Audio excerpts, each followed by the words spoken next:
Hello and welcome back to the Divine Deception. Tonight we continue the detective's storyline. The one-armed bandit. Another day, another crime. It's a little perverse. I had to get a little excited whenever there was a crime scene that I knew nothing. I was called to a crime scene I knew nothing about. It is sad, very sad. I wasn't so far gone that I didn't acknowledge the horrors of crime and all. That's why I called it such. I knew it was wrong.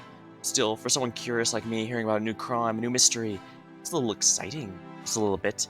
I took a deep breath in, then let a deep breath out. Calm down. Get steady. Remember who you were. I am Laverna Smith. Laverna Smith, a slightly eccentric private investigator. Did I mention slightly eccentric? I was here to solve the case I was called in to consult on. That was my role. Okay, alright. With that in mind, let's go. I walked forwards toward the store. Milo's, huh? I hadn't had a chance to eat here before. No idea if it was supposed to be good or bad. Probably wouldn't get the chance to check during this investigation.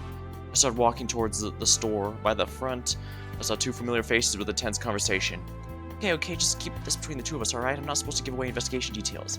Right. Don't worry, I'm good to my sources. You won't be named, and you can't get in trouble. I don't think that's gonna work. Every time there's an anonymous source the police speaks up on a case when I'm around, everyone on the force assumes it's me. They pain. Usually is, right? That's not the point.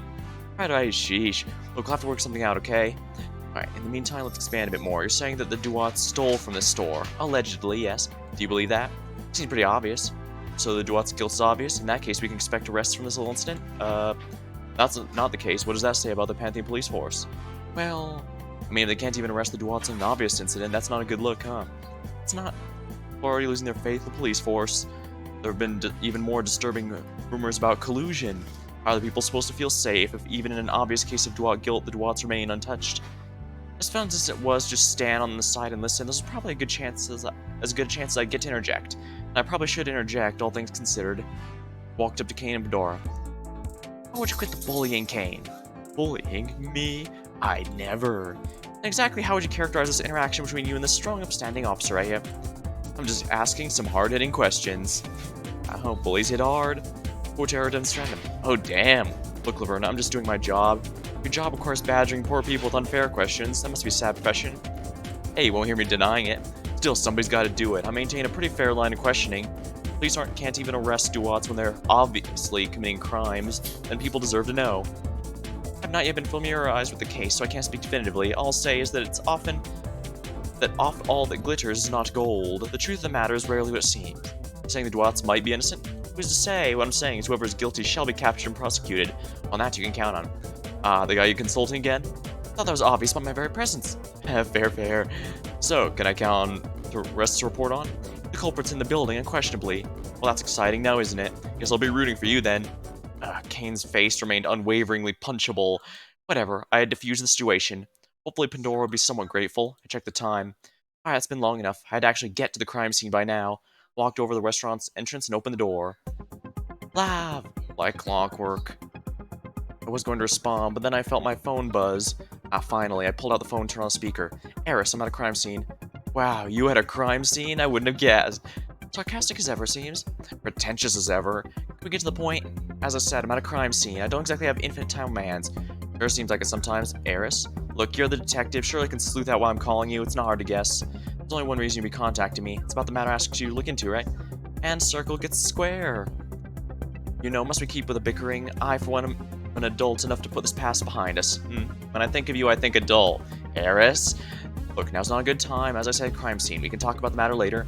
Fine, I'll just call you back soon enough. Before I could speak anymore, Baldera woke up and hey, Eris, it's me, Baldera. I'm here too. You're just as...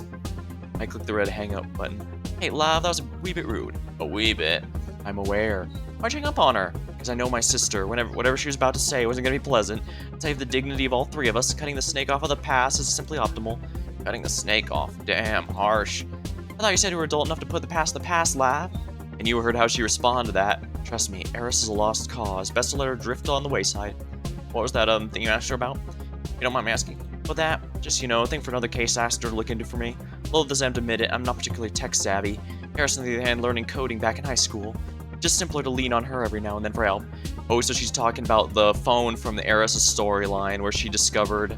No, that was Baldera, actually. So it must have been something else. Oh, I understand. Anyways, Lab, how are you? How have you been keeping up? Feels like forever since we hung out. Well, it wasn't. But it feels like it, no. Too true. And a merry welcome to you, too, Seth. Thanks. I assume Baldera's called you for a consultation again? Oh, astute, Seth. Sorry.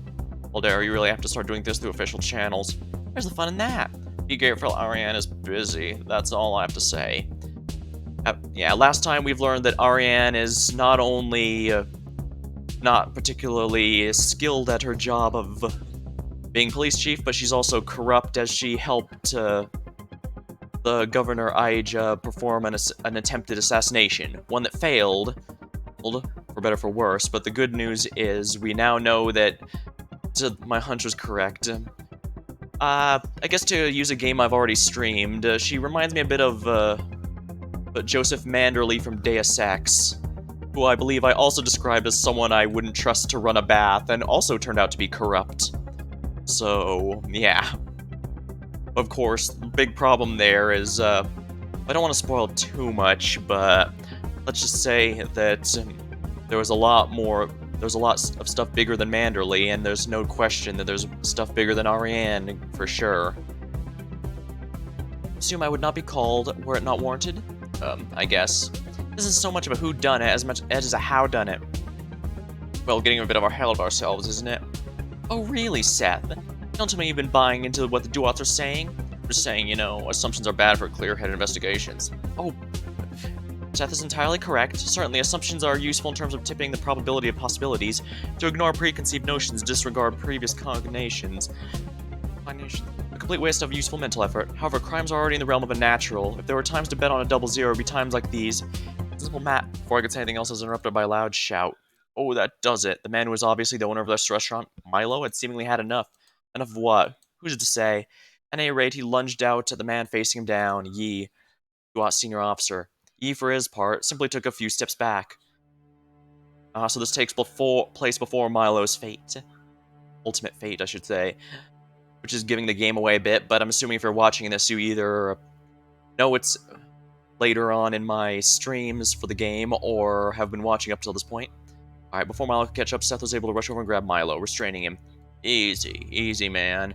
Calm down, please. This man walks to my restaurant, intimidates me, steals from me, and he has the gall to insult me, to my face. I won't stand for this. Hey, easy, buddy. I was just suggesting some improvements you could make on the decor. I like to think of myself as a man of the highest aesthetics. Just a little friendly advice. You insulted this restaurant. I'm pointing out places that could be improved. Restaurants fed the city for decades. The decorations are tradition. I respect that. But then again, tradition is a prison with majority opinion, the modern jailer. Oh, screw off. Let's take a moment to breathe, shall we? Crime scenes create a lot of pressure. Hostility is perhaps warranted, but it's not useful. Note that Laverna already knows that Yi is a senior member of the Duats, so she at least knows that him being here means that she's potentially playing with fire. Alright, repeat after me. In, out. Nobody joined in with me. There, is that not preferable? And who are you supposed to be? Laverna Smith, private investigator. An absolute pleasure to be of service. Ah, detective, I can respect that. Nice to meet you. Likewise. The detective is fraternizing with criminals. I'm doomed. Criminals? Now, Milo, why on earth would you say that?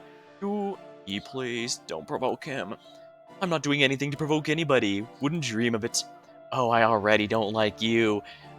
Let's get on with it. I've already wasted too much time with this frivolry. These arguments serve no point. I completely agree. We'll get to the heart of the matter in a moment. However, a quick sidebar, if you would. I grabbed a hold of Seth of Baldera and took a few steps away. Apologies for my ignorance, but what's with this person covered head to toe in black who's also wearing a mask? Wait, seriously, Lav? You don't know about the Shadow Pantheon? Well, that's a surprise. I've heard the name, I'm unfamiliar with the concept. It's the biggest, baddest Duat member there is. If they want to intimidate someone, that's the guy they send. He's one of their top-ranking officers. He's mighty horrifying. Only trouble is he's always in that, dark getup. That getup can't be bought, theoretically, by combining That getup can be bought, theoretically, by combining a number of regular things, which makes narrowing any crime with him involved down a hell of a lot harder. Alright, so while he is clad in complete costume, it's one that theoretically anyone could make. So it's not that he's... It's not... So yeah, it's not that he's the only one who could be doing that, it's that it can be anyone. But he casually mentioned that everyone used to see him without the costume. It's just that the thing that caused him to have a falling out with their leader forced him into the Black Mask role, and it seems to be less of an honor and more of a, well, you're on the big man's shit list now, or something like that. At this point, it'd probably be worth for Governor I to just ban that outfit altogether. Feels like there might be some constitutional issues with that idea. And Constitution's just a document.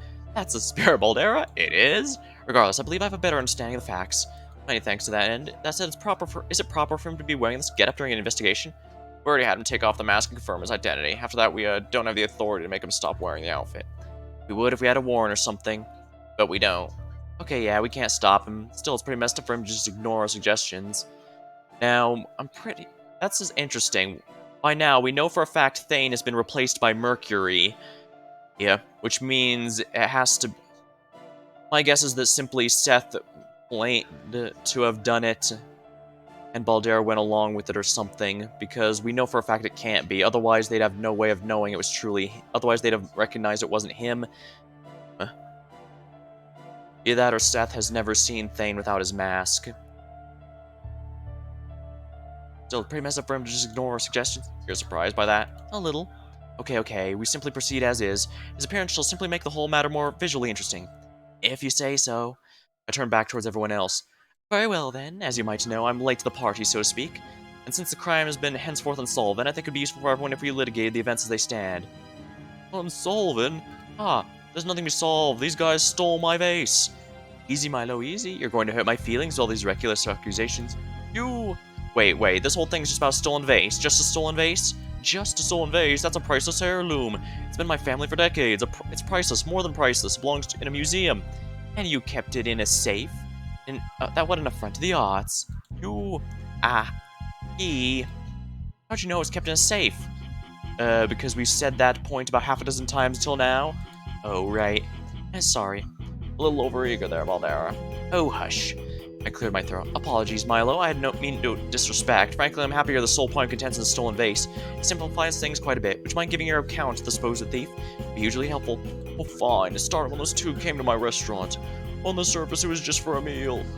The two were referring to Than and Yi and Zoichi. Zoichi's the shorter man in the corner. And shorter Please, that's my descriptor. It's succinct, Zhao. Quit being so sensitive. Oh, Zhao actually does have a portrait. We saw it before. But I guess he must not have very many expressions, and they didn't want to have one, and they didn't have one for this scene, I guess. I guess he's a minor character overall, barely in half these barely in... Actually, yeah, well, 3 out of 7, that's a little bit under half.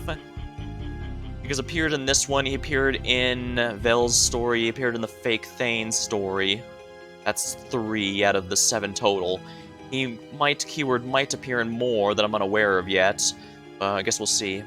Or those two were messing with me, threatening me for protection money. Now, don't mischaracterize that interaction. I was simply offering you business opportunity. Security is important, and my firm was willing to sell it to you. Willing is putting it likely. You were clearly threatening me. I'm sorry if my tone was overly hostile. Mr. Yi, I'll get your account shortly. Of course, my apologies. So then, Milo, what happened next? He kept harassing me, bringing me back to the employees' lounge. It was a private room, which means he could be even more pushy. There's nobody else in the restaurant at this point. No, just these thugs. Probably a calculated move on their part. Anyways, dealing with Yi is exhausting. I told him my answer was final and ordered him to go back to the front of the restaurant. I retreated to the kitchen for a brief moment just to collect my thoughts. Dealing with him was frankly exhausting. Nobody else was in the kitchen at the time. I told my employees to leave and take a break when I saw Yi and his whole squad enter. Understandable. For a moment's respite, I left the kitchen back to the restaurant where I went up to the table Yi and Zoichi were at, again pleading with them. It was at this point I noticed Thane made his way to the restaurant at some point, sitting on a table on the other side. Still, I paid him no mind, at first, too busy dealing with Yi. However, before I knew it, I heard the sound of the kitchen door opening. I turned back and saw Thane gone. He clearly walked in the kitchen. I ran over the kitchen, but by the time I entered, he had already made his way through to the employees' lounge. I followed after him and saw him standing right by the safe in which I keep my precious vase. A question about what he was doing there. He claimed to have just been touring the area. I didn't buy it for a second. Opened the safe and what do you know, it was missing. I checked the safe a few hours ago and it was there. Nobody else suspicious has entered the building since. Fully, these rats stole or broke the vase to try and intimidate me into their little racket. Well, I won't have it. Yeesh, this guy likes hearing his own voice, huh? Mind if I say what actually happened? Milo, have you finished giving your points relevant to the sequence of events? Well, pretty much. After I noticed the vase had been stolen, I called you guys over. And you didn't let any of us out since then, correct? Of course not. I don't want you messing with the crime scene at all. Splendid. Then by all means, Yi, give your explanation. I don't have anything that contradicts how Milo told it, just a different color the whole story. Look, my associates and I all represent Tutelar Inc., a very well-respected protection company dozens of Pantheon stores employ. Because you forced them into it.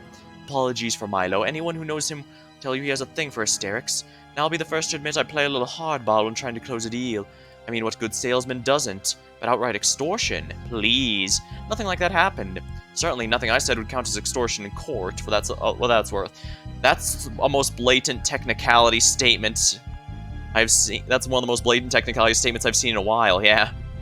What it's worth, that sort of distinction somebody in the business of extortion would mind. Heh, so it is it? Look, lady, I'm just trying to save both of us time. By all means, I respect that. You do? Now, Milo, ye and I speaking. Anyways, in terms of sequence of events, I don't have anything to dispute. I brought Milo to the employees area to have a discussion. Saw the aforementioned safe sitting nice and pretty there at the time. He got upset, went to the kitchen. I spent no more than a few seconds admiring the employees area atmosphere before returning to the main area of the restaurant. Thane, a friend of mine, entered the restaurant while I was speaking with Milo. Milo came out, discussed the business deal in further detail up close and personal. I must have simply missed Thane wandering off to the kitchen. He likes to do that, he's a wanderer. And then, well, you know the rest. I'm so sorry dear old Milo has had his precious heirloom stolen. Truly, I bear him no ill will, and I admire his tenacity in trying to get the vase back. The simple fact of the matter is, neither me nor my associates have anything to do with the disappearing vase. With the vanishing vase. Okay, I think I get a picture of things. That's enough witness testimony. Seth Baldera, can you fill me on the details from here? Well, not much more to say, Lav. Seth and I were on our way back from another investigation when we got a call to check this place out. We were some of the first on the scene. The layout of this place isn't complicated. You got the main restaurant sort of area here. Tables, menus, cashier desks, etc. You also have restrooms over there, but that's not really relevant. Then you have the door of the kitchen on the one side of that back wall, and the door of the employee area on the other. Then the two are connected with another door. The employee area is also a fairly high up window. When we arrived, it was closed. Right, that's worth saying. Also the safe. According to Milo, it's new. Right, ever since he and his boys started hounding me, I got word for the vase. Looks like I was right, too. Went to the nearby security shop a bit over a week ago, bought one of their standard secure safes, changed the combination so only I'd know how to open it. Though it also has a safety key that can be used to open it as well. Right. Forensically speaking, we haven't found anything that interesting. The good news, investigatorially speaking, there are two key cameras that got good stuff. One of them's from an ATM machine outside across the street. See, the window in the employee area is above a dumpster in an alleyway. The ATM camera doesn't quite get the best view of that place, but does sort of get the further half of the alleyway. Basically, it doesn't quite see the actual window or the dumpster, but sees enough that we can rule out the idea of anybody entering or leaving the restaurant through that window. If they did that, they'd get seen by that camera somewhat. The only other entrance or exits are front doors of the restaurant area. The other camera is one mounted in the top corner of the main restaurant area. It gets a decent look at the whole scene. Yeah, more or less corroborates the testimonies of Milo and Yi gave. There's one interesting bit. When Yi and Milo are in the employees area, that's when Thane entered the restaurant.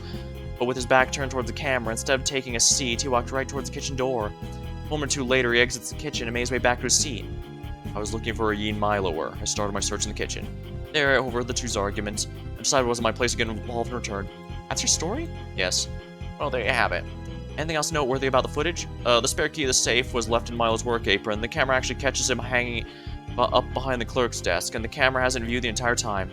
That's actually not technically true. When Thane first makes his way to the kitchen, he briefly passes in front of the keys. Yeah, but he's too far from the keys to grab them, and everyone else is accounted for. What does that matter? Just, want to be thorough. Correct impulse, Baldera. Any information, however seemingly innocuous, is important to my process. You don't need a process. The evidence is obvious. These thugs have been harassing me for over a week. I fuse their advances. Then they show up, my vase goes missing. It's obvious what happened. Obvious, you say. Pray tell, how would you construct the story from a god's perspective, huh? I think Labs, you're asking you what you think happened in specifics. Oh, easy. Thane went to the employee area, broke in my safe, but he knew he couldn't smuggle the vase out. He just broke into pieces and hid the pieces, knowing those are a lot easier to hide. Hide the pieces, you say? Yeah. Milo, I hate to do this, but you're not thinking clearly. We checked out the employee area front to back. There are no vase shards hidden anywhere, nor were they on his body. Simply put, there was nowhere for that vase to have gone. It doesn't seem possible for Thane to have stolen it. Well, no, that can't be. It has to be him. It has to be. That's the only thing that makes sense. Don't worry, Milo. I've got your back. Seems pretty clear that Duat stole this vase to me. Sure, there wasn't a place to hide the vase, nor is it possible to get out of the restaurant through the front entrance. However, there's one way to get out, and that's the window. Maybe a person could have been seen on the ATM camera, but that vase could have just dropped straight down the dumpster and no one would be the wiser. Perhaps this is a bit of an obvious line of questioning, but that dumpster check, correct? Of course, nothing showed up, but that doesn't prove anything. Like I said, the ATM's camera only gets half the sidewalk. The sneaky accomplice could have been easily retrieved by an accomplice waiting in the wings. Mr. Yi, you were alone in the employee area after Milo stormed the kitchen, correct? Yes, ma'am. And couldn't you have stolen it right then and there? You could have broken the safe, taken the vase, and chucked it right in the dumpster. Why don't you save us some time and confess? Oh man, I'm gonna hate proving you wrong. It's not fun to crush a bright spirit like yours. Sad to say, but I'm afraid that's impossible. How's that? Milo, you the only passcode of the safe, correct? Yeah. And the week or so you've had the safe, you don't think your spare key's been stolen? Answer honestly, Milo. I can't prove it hasn't been stolen. Well then, let me ask the police. If somebody buys a safe where their heirloom has got to be yanked, do you think they're inclined to leave the key to be said safe somewhere unattended? That doesn't seem likely, does it? It doesn't, Seth. Very good. So then I ask you all this. With no knowledge of the passcode, an opportunity to make a duplicate key, how exactly do you propose I broke into the safe? I mean, you all bandy that term around so frequently and make it seem like it's just a thing people can do. Why, if that were the case, what's the point of safes at all? They wouldn't be very safe at all. Man in the corner snickered some. You deny the existence of lockpicking? I acknowledge it, sure. What I don't acknowledge is that this master lockpicker that can break a lock in a matter of seconds. I was only in the employee area for a moment or two, and the camera will attest to that. Not just me, Milo followed in a short step after my good friend Thane. Neither of us had that much time alone with the safe. Maybe if we had a key or knew the passcode, sure, we could have do something. But breaking into a safe in that short period of time? That is completely impossible. We can't deny the possibility you could be really good at lockpicks. That's the angle you're gonna take this? Alright then, let's take the safe in for examination. Test for signs of forced entry. Look all you want for it. When we find none, I'll want you to look for a single lockpicker on Earth that can break a fresh safe in less than 10 seconds without leaving a trace. You can do that for me, and I'll confess right here now. That's... The problem for Baldera is Yi's correct. The situation Baldera proposed was improbable at best. So you see, there are exactly 2 points. Either Yi or Thane were alone in the safe. Neither lasted more than 10 seconds. You can't get to the safe without a passcode, the keys, or without breaking in. We do not know the passcode, and we couldn't grab the key. We couldn't break in the safe with less than 10 seconds. All those facts combined with one simple truth. The supposed thief isn't Thane, and it sure as shit isn't me. Now if you want to keep us here, then I'll try to disprove facts. Or try to find a way they can all be true, and we will still stole the safe. I'm sure you'll find either a trying task, to say the least. The room was silent. Very well, it's time for the detective to emerge. Milo, would you mind if I examine the safe for myself? Sure, it's still in the employee area. Thank you, I'll be back in a moment. Just like that, I left the confused group to their own devices. I entered the employee area. He was right, it was a nice room. But no time to dilly-dally.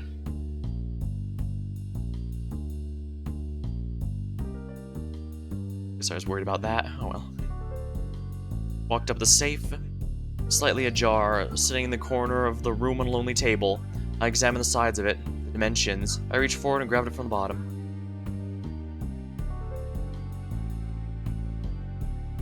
Okay, everything seems fine.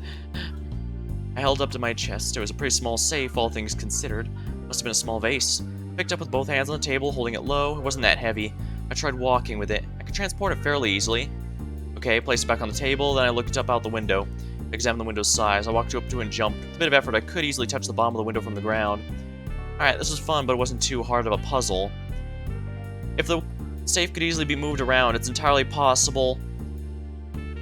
Well, my guess is, since we know that Yi confesses that he was able to catch it earlier, either the safe he purchased was from something that was already under Duat control, and thus they were given a spare key from the owner of the safe itself, from the one who sold the safe itself, to allow easy access, or maybe he was even set up for it.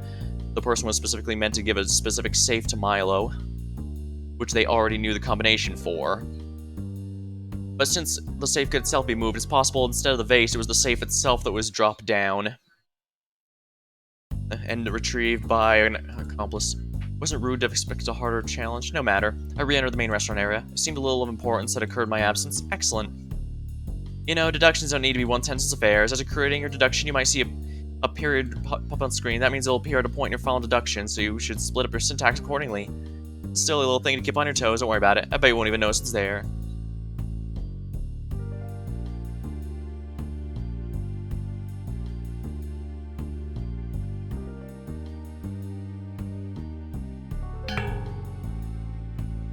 There's a decoy safe. You could smuggle the safe out the window.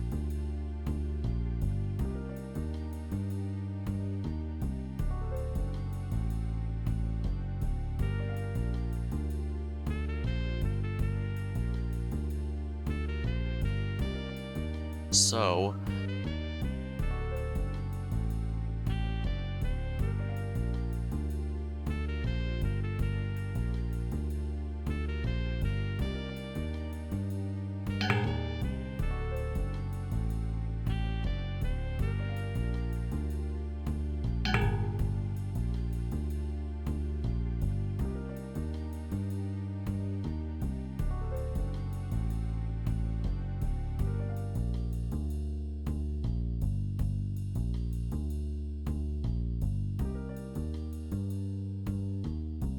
decoy safe and you can smuggle the safe out the window without being caught, so... he was alone.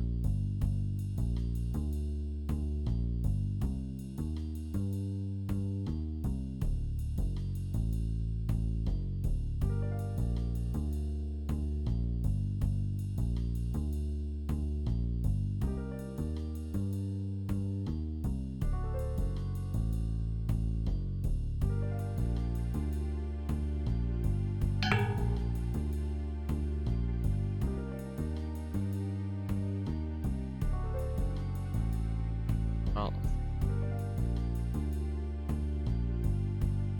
and make a break some in the kitchen when it's alone. Oh, come on. Pretty sure I have that one, but I'm pretty sure I have the orders wrong, so I need to split this into 2 sentences, basically.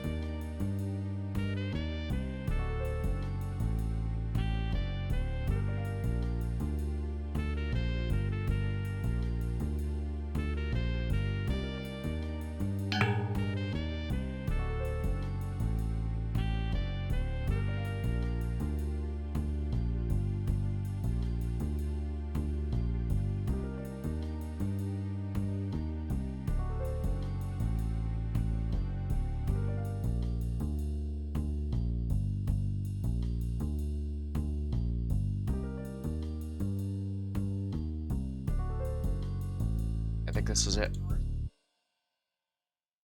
Oh, pretty sure I've got this one, but I need to get the right sentences.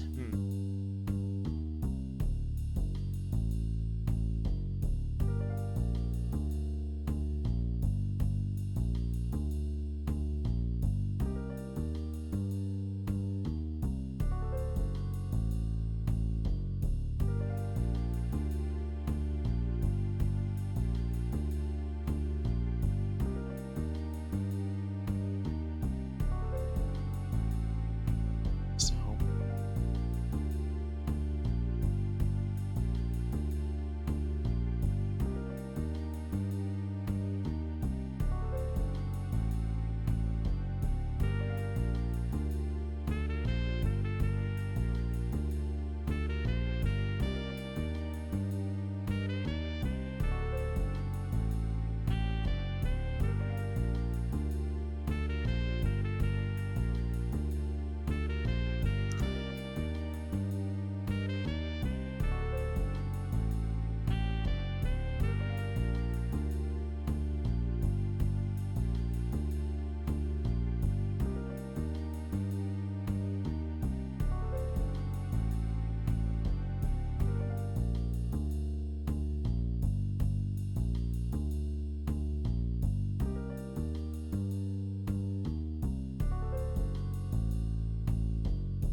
alone.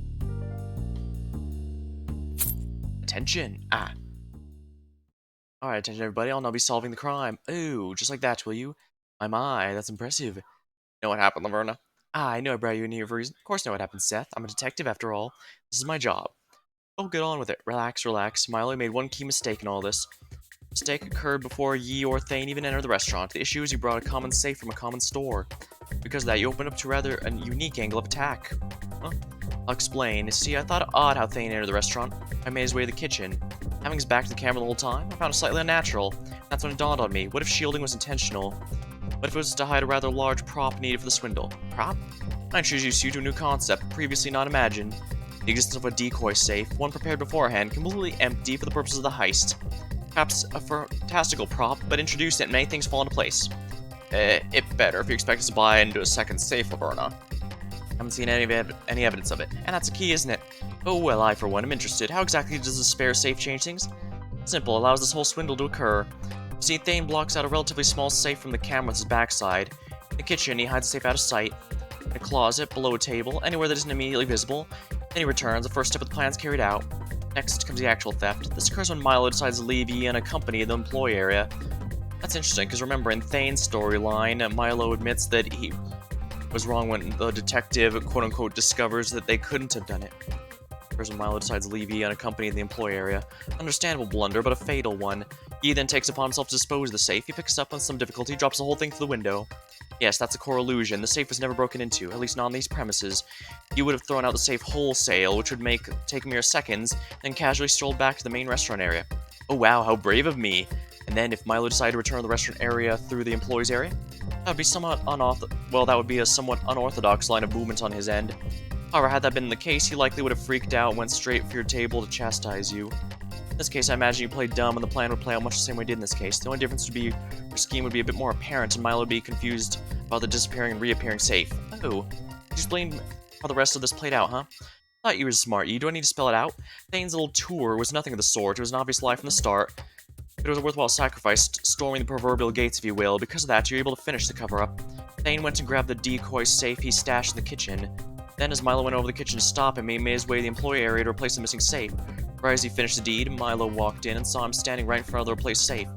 Like that, a beautiful theft. Nothing beautiful about it, that's downright scummy. That's a little beautiful. A little? It's just a smidge? Wait it, Lav. More to the point, I think there's some people who need to explain themselves here. Bullshit is what it is. A lot of it. Is that right? Then please, have at me with your counter-arguments. The safe. It'd still be in the dumpster. How do you explain that? I already explained this. The ATM counter camera's not flawless. Just have one of your doo-wop boys waiting in the wings ready to snatch out the thrown-up safe. That's easy, Thane. Leave this to me. I've got this. Thane looked over to Yi. Then he shut up. That's quite a nice story, Miss Smith. Really, I'm impressed by you. I don't say that often. I'm sad to say I'm afraid it will not hold water. Oh? And why is that? The safe? I don't believe I know the store you bought it from, Milo. Of course you do. Like the detective said, you got a copy. Who's to say? But Milo, if I remember correctly, the safe sold there have stickers plastered on their bottoms. I wonder, Milo, did you ever bother removing that? Well, no, I don't think so. Ah, Milo, you have to remove those things. They're really an eyesore. But if it's on the bottom of the safe, I suppose you didn't think to check. Milo, when exactly did you get the safe? 9 days ago. Time of day? About 5 o'clock, I'd say. Excellent, excellent. Seth, would you mind bringing us the safe in the employee area and checking the seal? Okay. A little uneasy, Seth walked over the employee area. What are you getting at, Yi? If Laverner's theory holds up, then surely the sales sticker will be different. This new safe couldn't have an identical sales sticker. What? That doesn't prove anything. Well, it does if my original theory that the safe salesman was in on it in some fashion. Even the sticker matches Milo's purchase, that doesn't clear you. You just take it off the first one and put on the new one. Just ripped off the old safe and placed on new? That's not possible. I knew you were a smart one, Laverna. Miss Baldera, have you ever tried peeling off one of those sales stickers, especially one that's been left on a safe for 9 days? It's pretty dang hard. I mean, you can do it, but it'll usually tear somewhere. To truly peel off the full thing without the slightest indication it's been removed? That takes a lot of time, and frankly, tools. Doing that freehand in 10 seconds is unbelievable. Seriously? That childish reasoning is what you're using in your defense? It's a bit silly, I have to admit, but it does hold up. He's right. Removing the sticker in the 10 seconds he had without any trace of wear or tear. I mean, on top of actually lifting and throwing the safe out the window, that's way too tight of a time frame. What about the person on the outside grab the safe from the dumpster and remove it?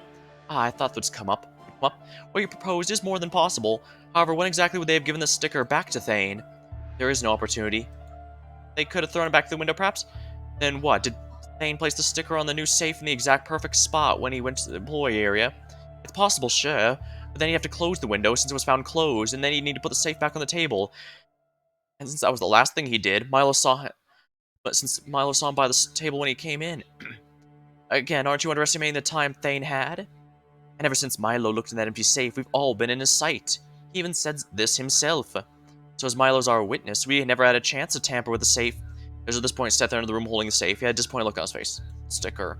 Matches the time and date, Milo said. That can't be. You just bought your safe right at the same time. Wow, we must have been quite on the ball to pull that one off. But no, check the store for specific details of purchase if you want. You must have faked the sticker. Alright, Milo, this is getting sad to hear. Again, to do that, we need to know all the details of your store transaction ahead of time, which is impossible. But if you're really bothered, go and do forensics. See if the sticker matches the one from the stores. Seth, you didn't see any sign of wear or tear? Check for yourself, Baldera. It looks like it's come right out of the store. I don't think anybody's been able to rip it off cleanly. So I think this disproves Laverna's theory. Fingerprints, huh? Well, we can also check the safe for fingerprints. If I'm right, the safe was switched out. It won't have Milo's fingerprints. That'll prove foul play as well, right? Cute, very cute. Sad to say, Milo does have fingerprints on it. Remember, he made a huge fuss about checking the safe, and he was the one who found the vase missing, correct? Darn.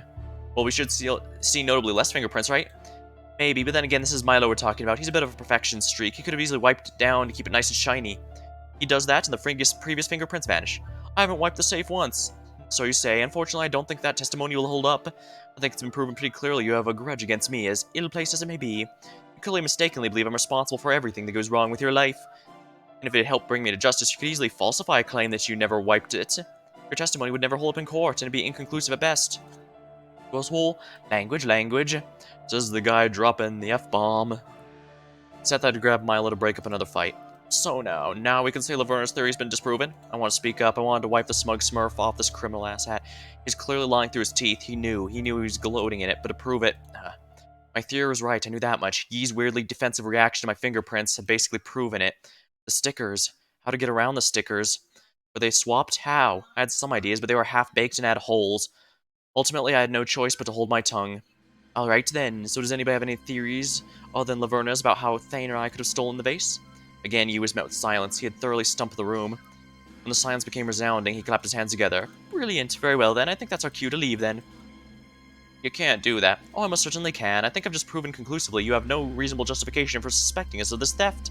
We've all given our testimony. I truly extend my apologies for Milo. Hope you're able to find the thieves who burgled your precious heirloom. But if there's nothing else, I do not believe you have the authority to detain us for any longer. For a third time, no one was able to bring up anything. We all wanted to say something to keep him here, to keep him trapped, but the barrage of hard-hitting questions effectively bullied us to submission. We had his little gang surrounded, and despite that, he was going to slip away. Lovely chatting with you all. Nice meeting you too, Laverna. I hope we don't meet again. Oh, I hope we don't meet again. Yeah. Juan, Xochi, Thane. We're done here. Those were the last words any of the three men spoke. Instead, they all just strolled out of the restaurant. We were all powerless to stop them. Baldera turned to Milo. I'm so sorry. Really, we tried our best. Just, I mean, you saw it, right? It's... Baldera was really struggling to get the words out. Save it, huh? I said just save it. I don't need your apologies. I needed you to do your job, and you failed. Completely. Oh, complete's a little harsh, don't you think? We can keep the investigation open. Sure, save it. You let them get away. You're not going to reel them back in. I know how this works. It's... You know what I just did? How much shit I'm in?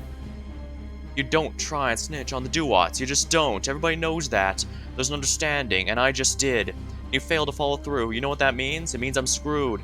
That's not... Oh, but it is. I stuck my neck out for you guys by reporting this, and I gave you a chance to get a win, and you flubbed it.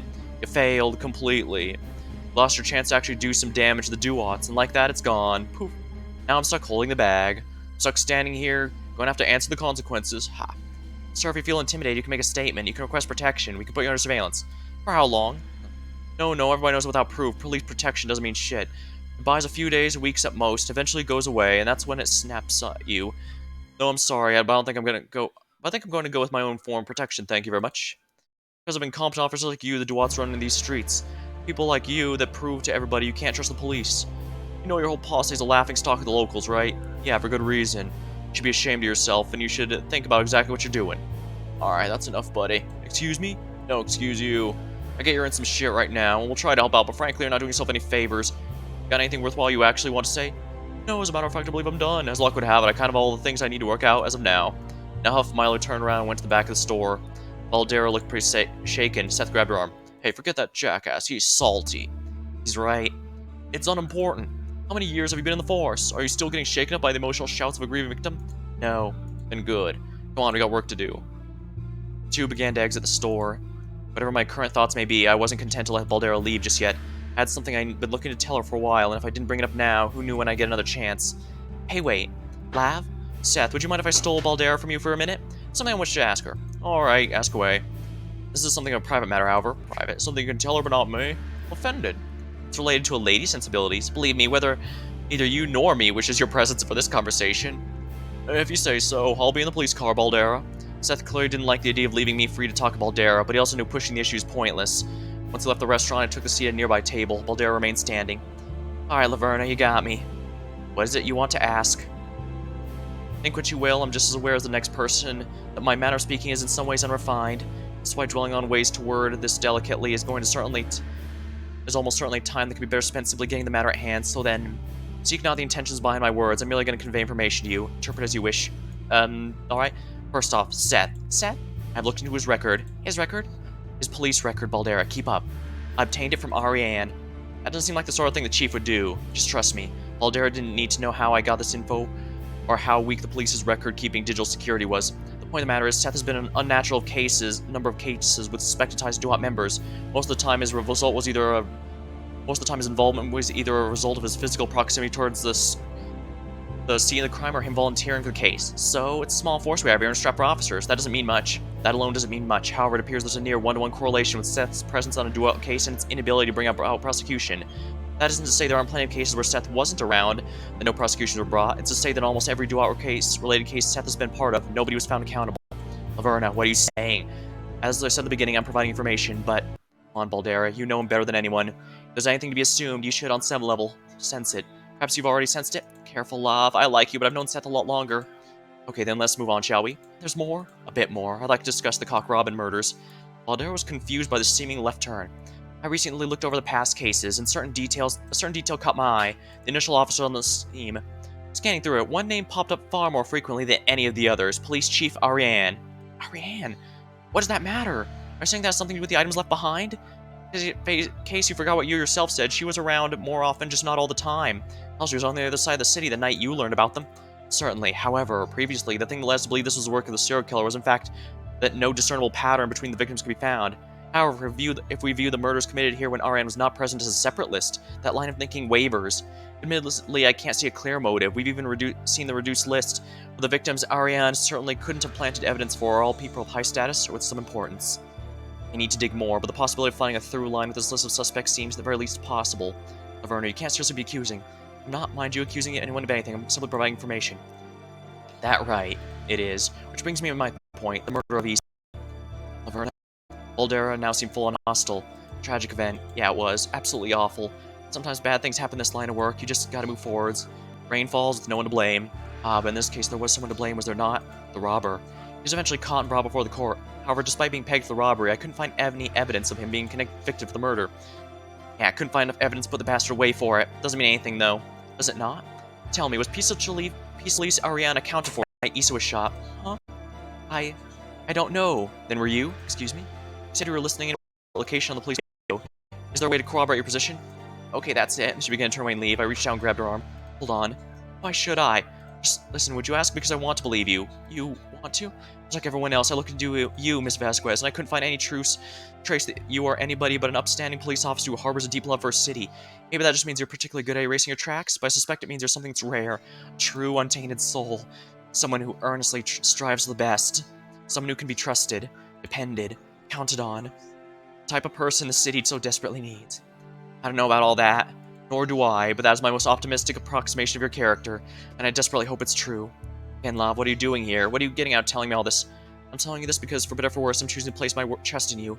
I think we both wish to get to the truth behind this city, to truly make it live up to its potential, and the more I look at its past, the present, it appears as though people like us don't have long shelf lives. What's that supposed to mean? But it means, I thought I was about to say, it's up for you to decide. As I said, I'm simply giving you pieces. Assemble the puzzle how you wish. Scorn me for my suspicions if you wish. Perhaps scorn is warranted. But I bring these pieces to you, Baldera, for your own good. I thought you ought to be equally equipped to the nines, both with equipment and information. You deserve to have the fullest capability of determining who's friend or foe. Two of us just stared for a moment. Baldera usually wore her emotions on her sleeve. Times like these where I couldn't get a beat on her were rare. Eventually she sighed. Thanks for the tip, Lav. Just like that, she turned and walked out of the store. Well, was that a mistake? Did I move too early? Were the seeds I sowed enough? Was I placing my mistrust in the right people? My trust in the right people? I couldn't say. All I could do was what I thought was for the best. It seemed like the best move to make, and so I made it. Well, now aren't things starting to heat up in the old Laverna land? Not really with the whole vase thing, because come on, who actually cares about that? It's still in vase. Get over it. I mean, we already know the dipshit Milo gets a forehead, so really, what's the use of retreading any of this? Well, to be fair, we only know this because of the other storyline we did, so I imagine this whole little plot line is going to be dropped from here on out. Besides that, it feels like Laverna's slowly uncovering the police force's rot, or at the very least she has theories. Seth being a Duat agent, Ariane having something to do with the Cock Robin murders, there being more to Issa's disappearance. Sneaky stuff, I gotta say. And she's given this info to Baldera. Oh, we'd assume then that she trusts Baldera. Wonder if that's wise. And it was this point I was going to make a bet about Ariane's true allegiances. Unfortunately, someone had to be no good stinky sequence breaker and know the truth from an alternate storyline before we got here. Boo. Why do you think letting you choose the order of scenes was a good idea? Well, that's a risk I run. Your loss, I suppose. It was an easy bet. You probably would have made some sweet chips off of it, so take that. Maybe I think the next time you decide to go mess up my intended sequence. Well, to be fair, well, yeah, like I said, I was a bit tricky about this game because I wondered if I did them in the wrong storyline. If I did them in the wrong order, it might be messed up. But yeah, it looks like there was some expectation that if all else fails, you'd probably go in the order of this one, this one, this one, this one, this one, this one, this one. It does make sense. I mean, these two directly tie into each other for fairly obvious reasons, and this one here connects with it here. Find out. Crossfire. Oh dear. I've walked into Panthea's forest far too often. I was getting used to this trek. That wasn't a good sign, but whatever. It can't really be helped. I strolled through Kamapa as I made my way to the crime scene. I just scrolled through, not strolled. What? Okay, yeah, sure. Sometimes walking this dead of night with the wind in your hair and lightens the mind. Sometimes you need a quick distraction before facing the world. Kamapa was quite addicting. I mean, it's mostly worthless garbage, but there were some interesting gems scattered within the garbage, gems strewn at just the right frequency to keep my attention. So down the well I scrolled. I kept just enough attention to keep myself from walking into any trees. As I scrolled, I made my way to the house, but it wasn't that long a walk. Before I knew it, I saw in my peripheral vision the trees clear up. Must have been the opening. I looked up, and sure enough, I was met with a slightly haunting sight.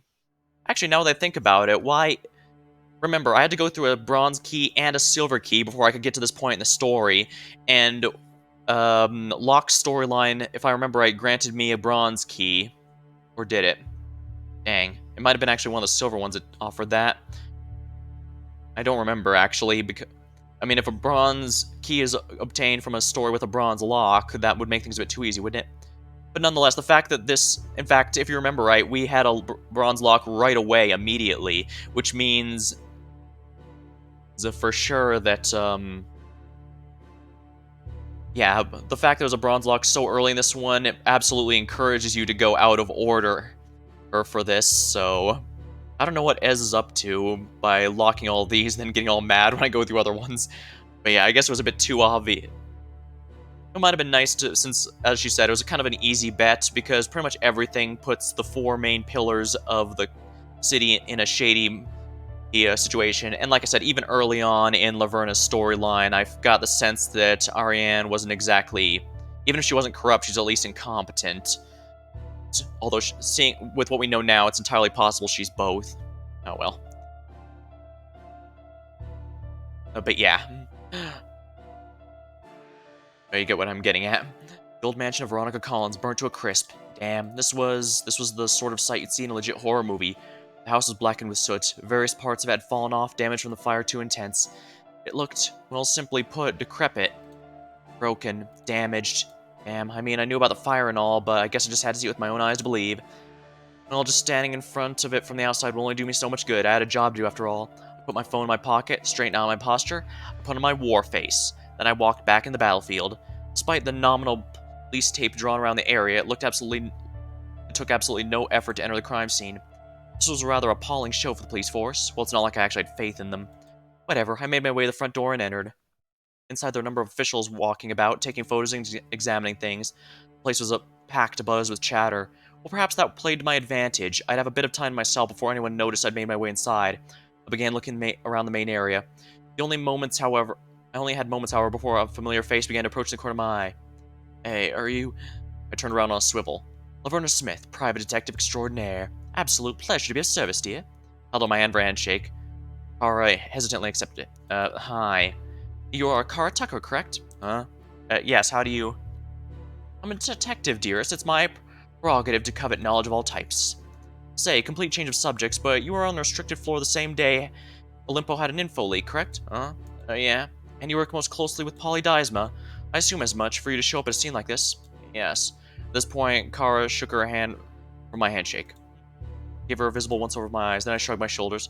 Well, my employment in that case has been rescinded. As much as I have natural curiosity, I make a point to never turn anybody in without a healthy paycheck. Sets a poor precedent, you understand. Right. Thanks. For what?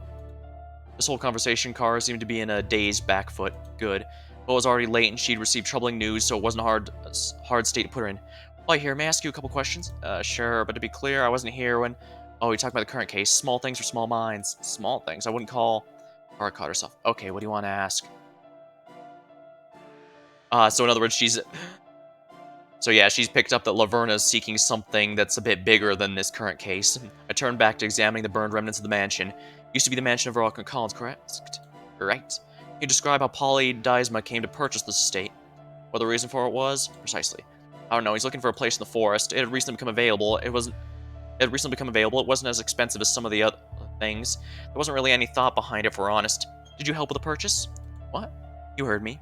I mean, I helped with the search somewhat, but obviously Polly had the final say. Naturally. Hey, why are you asking about this anyways? What's got to do with anything? Maybe it deals with nothing, but just possibly it might have to do with everything. Huh?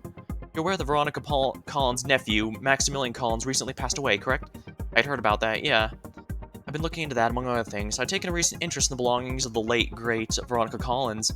You know, when someone passes away, they catalog the deceased's belongings, a true measurement of the dead's collective worth. There's one item that struck me as curious. Ever the old-fashioned type, the sweet Veronica Collins kept herself a journal. Journals are truly the closest we have to an opening of the soul, if you say so. And I do. Okay. Now, I cross-indexed that list with the storage container, which kept many of the deceased's belongings. For the life of me, I couldn't find that journal. That's weird. But no disrespect, miss, but why are you blabbing all this to me? Because you see, this mansion of ashes may hold the answers I desire. You see, I have questions. In this missing journal within these walls? Or, contrastingly, did the late Maximilian Collins pilfer the journal from the storage container? And in the case of the latter, is that potentially anything left in the mansion which could provide insight which the journal may have told Max? Oh, I see. I'm sorry to say, but I don't think there's anything like what you said here. Speaking personally, I cleaned out a lot of this house and I haven't found anything like what you've described. Sorry, but it might be a dead end. When approach the dead end, it's my favorite tactic to break through with proverbial pickaxe. And what does that mean in this context exactly? Well, until we meet again. Oh, basically doing the Skeletor meme at this point. And with the pleasant...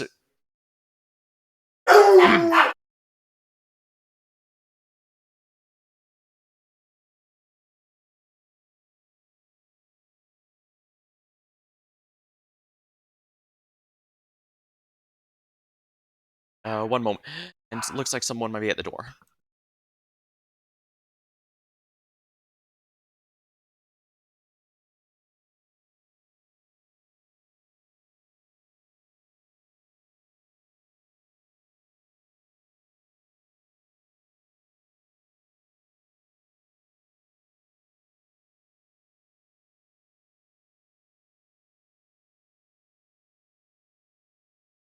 Oh, looks like there's no one there. Strange. I was wondering why... Alright, I have to start with the official investigation soon enough. It was clear I wasn't going to be getting anything from Carr with this line of questioning. If there was something to be found, a thorough police sweep would find it. Which officer found it, however, may be worth considering. Whatever. Yeah, as we found out in the last story, only so many officers can actually be trusted here. Let's start with the task at hand. It wasn't long before I found the usual suspects. I made my way over. Oh. Laverna, you made it. Alive! Hey. Laverna. What a warm reception. Well, it's certainly befitting. When a savior enters, it's only fitting to praise their name. Still, such owed respect is rarely shown. When it is, it ought to be celebrated. It will encourage future similar responses. Now, you see, this is why you usually don't get warm receptions. Oh, Seth, don't be like that. Actually, I'm kind of with Seth on this one. Indeed, that greeting biometrics would be considered exceedingly obnoxious. I am in the grim mood today. That. No, I understand. I'll act accordingly. Surprisingly, I'm glad to have you, Laverna. I presume you checked in with Pandora? Pandora? She was outside. Make sure to authorize everyone who has the credentials to enter and turn away everyone else. Right. Of course I checked in with her and she did her job, yes. Is there a reason this encounter took you a moment to remember? Juggling a dozen cases a minute, Chief. My brain's crammed to the brim with important details, alibis, weapons, motives. To maintain all this, it's necessary the superfluous details get erased as soon as I enter. This authorization with Pandora's superfluous detail? Most of my encounters with her are... After a moment, Ariane gave her a solemn nod. Understandable. I rubbed my eyes. You okay? Why wouldn't I be? You're just, rubbing your eyes. Now, when you make me up at this time of night, I'm gonna be a little groggy. Then, should you be here in the first place? Oh, I'm fine. Nothing kickstarts the brain like a mystery. I assume that's why you're a little late to the scene. You are working with us, correct? I presume Miss Vasquez called you over? Actually, I called her over this time. Oh, is that right? Yeah, well, I'm sure Baldera would have gone to it had I not. I mean, she's pretty insistent on involving Miss Smith here in any kind of halfway interesting case. So I decided to, cut to the chase. Efficient. I admire it. You have my thanks, Seth. It's always a gift to be able to solve mysteries Panthea has to offer. And the commission kickbacks can't hurt either. Truth is, its own reward. Oh, then should we just stop with the payments then? Well, now let's not get hasty. There's power in precedent. If we start going willy-nilly with what to pay and what not to pay, who knows what could happen? Chaos, strife, societal collapse. I noticed Baldera's smiling, but it was a bit of a muted smile. And I saw her expression earlier. I was left with the question, had Seth not intervened, would she have contacted me on her own? Legitimately, I didn't know, and that did scare me. It was a bit worrying, the possibility I'd permanently screwed something up with Baldera. That'd be bad news if that was the case. I approached her too early. Was the pitch a mistake? Saying all those things, but no, it had to be done. How she took it, that's up to her, but it was definitely right to inform her. In fact, probably for the better that she seemed to be a little cold. I mean, think of the alternative, that she acted normal. When I laid at her doorstep, that shouldn't have been possible.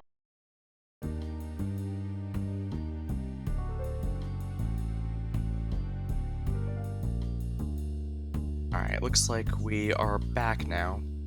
If there's a connection issue... There was a weird night with a lot of stuff going on, but, I mean, don't just mean in the game. But if I have some connection issues again, I'll just do the whole thing again. I'll just call it for the night. For now, let's see. Given what I laid at her doorstep, it shouldn't have been possible, not even for her. If she acted like that, that probably means she already knew. And if she already knew, she certainly would have had skeletons to hide as well. Conversely, if she did have things to hide, would she really push away someone who was actively investigating mysteries? You'd think you'd want to get closer. No, this is a good thing. That's what I'd tell myself at least. Now then, to business. I'm not brought here for my witty banter, as desirable as a bonus that may be. It isn't. I'm here for one thing and one thing only, to discover crimes, to solve mysteries, drag the overbearing card to the world, inches closer towards the ideal city of justice one step at a time. But we get it, but frankly, I'm a little surprised you're brought here in this case. Oh, don't mistake me, it's most certainly an important case, very high profile, but there's not much mystery here to actually solve. Facts here seem incredibly apparent. This is a job for forensics, not a private eye. I should be the judge of that. The most mundane of cases can hide the surprising depths, if you say so. Very well then, Mr. Johnson, care to give a summary of the events that have transpired? Sure. Not lost to summarize this time, but what the hell. So, not too long ago, got an emergency distress call. Came from one Polly Dysma. Hard to make him out, but he was talking very quickly in a nervous manner. There were obvious sounds of chaos in the background. It was easy to piece the situation together. Polly's rushed explanation was confusing. Basically, it said there was some madman in the house that needed to be stopped. Get her as soon as possible, so we did. Traced the call in the house to the forest, then made our way here. Apparently, very shortly after the call to us, the call was placed to the local fire department, and fire began to rage, presumably in connection with the incident. It was a little difficult to get to the house, being the forest and all. That's the risk you take for living here.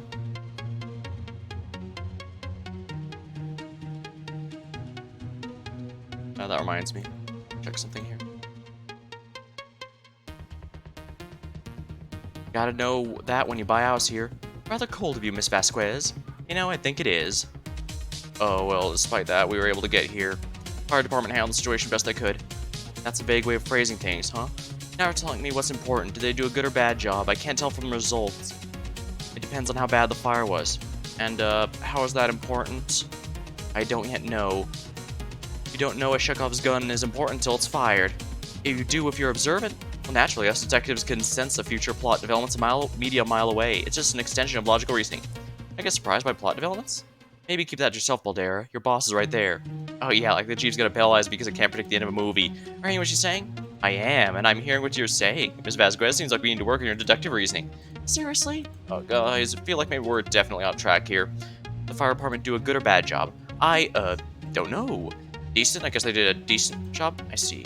Okay, well, since we've been investigating around the house, looks like we're looking for evidence of exactly what went down. Turns out, despite the fire and all, this place didn't really take that much damage. Found plenty of evidence. Seth walked over the table, top of which a variety of evidence pieces were gathered in an organized manner. Right, here's a pistol. Found it under that burned couch right there. Forensics will have a field day with that. Pistol's owner. According to state from Mr. Diesma, it was the assailants. We also got a handful of bullet shells. Ooh, and this pan thing has some bullet impacts in it. Probably some struggle there, huh? In my line of work, bullets do tend to indicate struggle, but be it physical or emotional, that depends on the specific circumstance. Well, okay, there's also these metal canisters left behind. Metal canisters? Yeah, the way Mr. Diesman tells it, apparently they were like mini grenades. But I'm telling you, I haven't seen anything that looks like this. Are you a grenade expert, Mr. Johnson? Me? No. Then I ask why you're speculating on such things. Sorry, ma'am. For all we know, these are very common devices. Let's not begin making wild assumptions. Right. Congress dances, but does not progress. Excuse me? Nothing, ma'am. It appeared I miscalculated who could hear my mumbling. Well, whatever they are, we're doing tests on them. Maybe they'll turn something up. And of course, Baldera slapped down a small plastic box with a removable top. This is the money. And since this is the money, Miss Vasquez, please treat it with a bit more respect. Sorry, Chief. But yeah, this is the collection of forensic evidence we found. Baldera opened the door to show a small pile of tiny plastic baggies, each with a single hair inside. Fire did a number on stuff, plus you know, it's a house, like a lot of guests. We're hoping that one these runs up something useful. We could not be sure, though. It's likely the assassin did not leave any hairs behind. Why are you all using this word, though? The way you described it, Polly was reporting in a scuffle. Oh right, our bad. We should have said. Apparently Polly thinks the person who broke in came to kill him specifically. Oh my, that's quite an accusation to levy.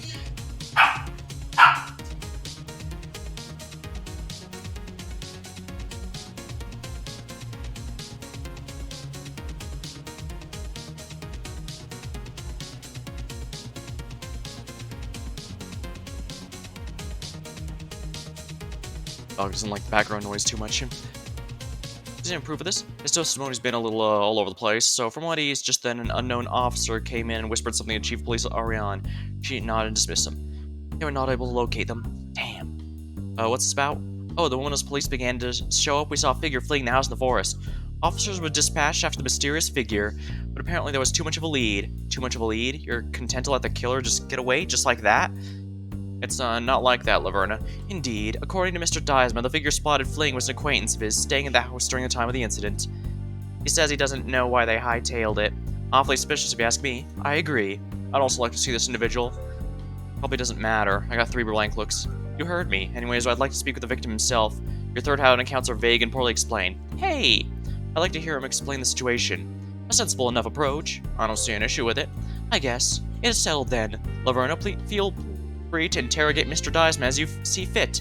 He's currently residing in the neighboring room. Ariane pouring out exactly where Polly currently was. There's a lot to do, and we've already heard his testimony, so we won't be joining you. I trust you can handle yourself in front of the victim appropriately? I'll have you know I have a superb bedside manner. If you say so. I just wanted to engage in the typical tit-for-tat chatter, but for whatever reason I just felt exhausted. Keeping up my persona to the extent that I already spent more energy. Keeping up my persona to the extent I already had was more energy than I felt like I had in me. So instead, I just gave a small grateful nod and turned to the door. With confidence, I strode in, and I was met with an all too familiar face. Polly Diesma. Oh, you. Polly's face morphed in confusion. I know you, right? You remembered. How flattering. Here, I was thinking you were too drunk to remember any details of our encounter. Instantly, the confusion on Polly's face turned to embarrassment. Oh, well, I don't, sorry, I don't remember that meeting that well. I figured as much. Don't worry, that much is expected. We did not speak for long, and not much of anything with much substance. Laverna Smith, private investigator. I held out my hand. Polly reciprocated with a shake. Polly Diesma, employee at Olimpo, but you probably already knew that. I already know that. How presumptuous, Mr. Diesma. Arrogance is not flattering. Oh, no, sorry, I just thought, since you already said you knew me and were investigating. Well, I do. I know most things. That's my job, Mr. Diesma. I know. I'm knowledgeable. I know who you are and where you work, and I know you'd assume I'd already knew that regardless of whether or not I was a private investigator. Polly didn't have a response to that. He just sheepishly looked down awkward. It's always good policy to keep suspects on the defense, but considering everything, this policy needed to be doubly in effect with Polly. And relax, Polly. Remember, I'm on your side here. Yeah, that's right. That is, the truth is on your side. What does that mean? Absolutely nothing. Now, as I understand it, you were nearly killed tonight, is that correct? Well, yeah. My, how troubling. You have my sympathies. I can't imagine what that experience must have been like. Oh, well, thank you. Oh, crap, I forgot about the bot. Let me just ban them. Sorry about that. Honestly, I'm in shock more than anything else.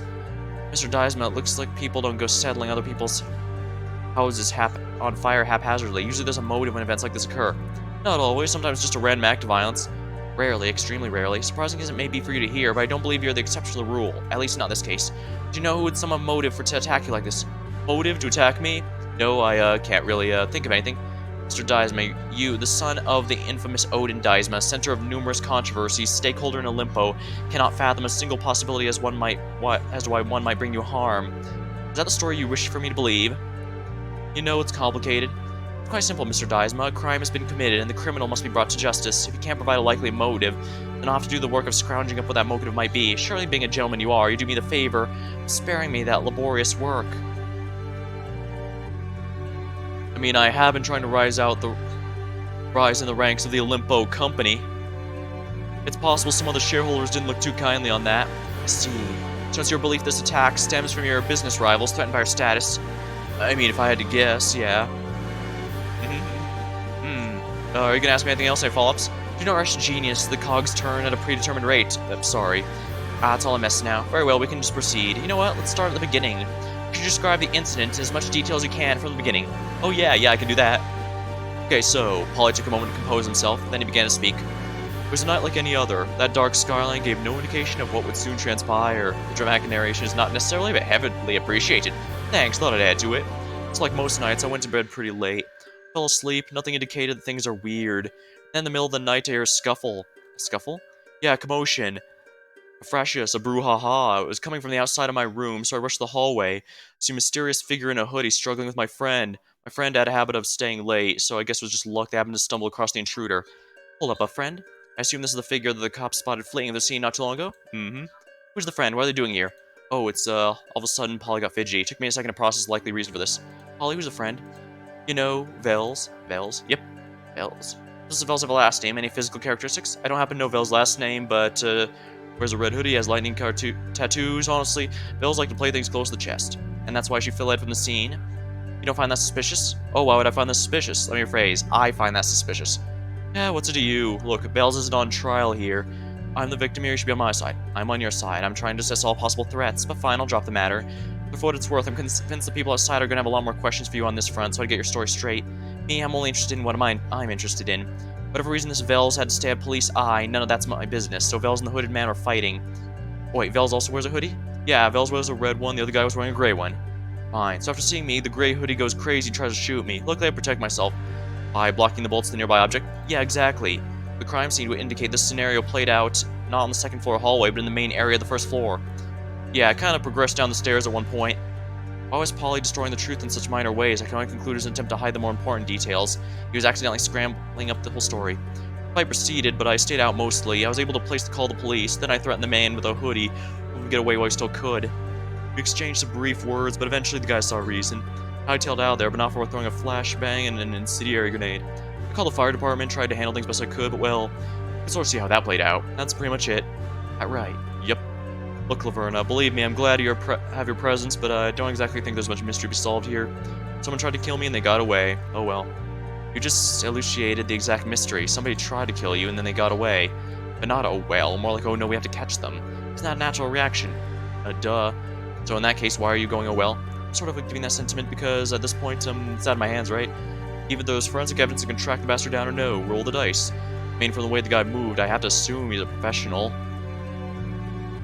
Which means that checking on people with motives off their alibi is a dead point. Don't be so quick to dismiss tried and true methods of detecting. It's still much within your power to change. For instance, you could supply me with a description of the culprit. Build, facial structure, things like that. I guess. I don't know how much help it'll be. It was pretty hectic. Understandable. Just speak the events to the best of your recollection. Sure. So how high would you describe it? What is build? Normal and normal? What's normal? I don't know. How do we start with a lot more basic? Do you have the color of his hair? I'm afraid I couldn't see that well. Like I said, he had a hoodie. A face mask that also obstructed things. We should still have been able to make out his hair color. Yeah, I don't know, Laverna, it was really hectic. don't think I got a good look at his hair. Eye color, then? Expect me to remember something like that when my life's at stake? His voice? I don't know, it's muffled. Face mask, remember? Oh, face masks barely muffle the voice. And you said you had a conversation with him. Yeah, okay, I heard some of his voice, but I don't know how to describe it. And how do I know it was even accurate? You know, people can speak in very different tones. You can hear 5 voices and not know they were all coming from the same talented voice artist. She's suggesting this assassin's a voice artist. I'm saying if I was going to someone's house to kill them, I'd probably try and disguise my voice somewhat. Look, I just don't want to give misleading information. You know, I read a thing where most people primarily identify others based on the voice they hear. What's Polly doing? I know he saw more of his assassin than this. This wasn't ignorance. This was deliberately obscuring the truth. Which led me to one big question. Why? What on earth was he doing? This man had broken into his house. He tried to kill him. What was his angle here? The earlier stuff I got. This? I need to push on this. Mr. Deisma, I'm sad you're not being honest with me. Not honest? What do you mean, I'm not being honest? You had a protracted struggle with a man who tried to kill you. I'll be blunt. I don't believe you could have possibly seen as little as you claim. Well, I don't know what to say. It was traumatic. It was also hours ago. If there was time to recall details, now would be it. I've never been a detail-oriented person, okay? Ask literally anyone who knows me. Then why aren't you describing the assailant in more detail? Why are you stifling the investigation? Oh, pass. Why would I do that? I don't know, that's why I asked you. Polydesma, an attempt has been made at your life. I'm asking information that could locate the person who tried to end it. You're not cooperating, though. Why? I'm telling you what I remember. So, up until now, I've been nice enough to only include statements or deductions that would actually be selected. Sorry to say, I can't always play gatekeeper. Sometimes irrelevant thoughts will get in. Or hell, useful ones that won't fit. Whoopsies. Hey, look, it's not a big deal. Use all your conjunctions, pair them with statements, and make a valid one. Nothing's changed, just gotta be more discerning. And you're already discerning. Discern the hell of those statements. Go on, get discerning.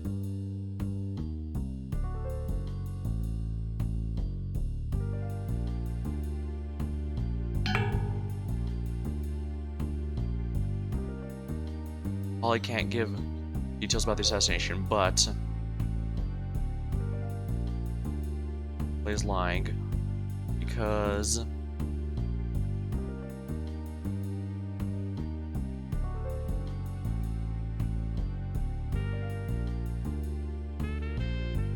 there was no assassin, therefore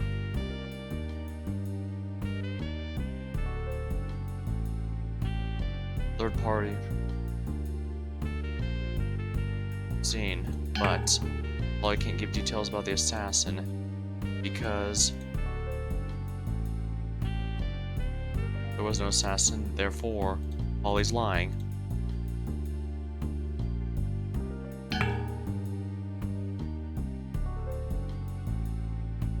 But third party was seen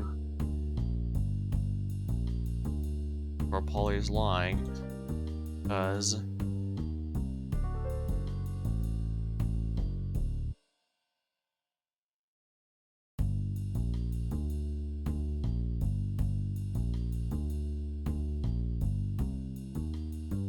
it was the assassin.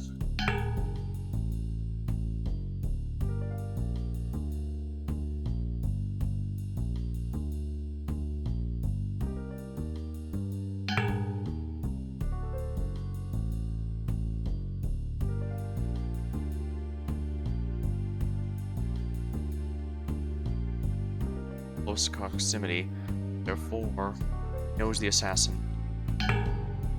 Yeah, it's either there was no assassin or he.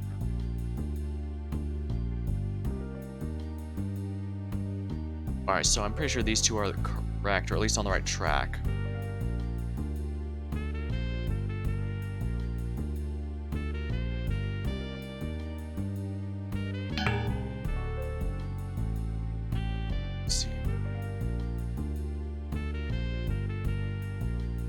Assassin, but Polly is lying. Third party was seen. Right, but Polly is.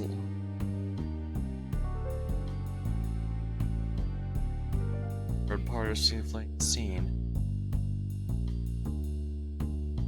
Oh, I see. Oopsie.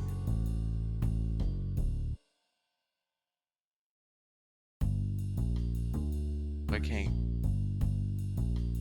But a third party was seen. I think the order was wrong.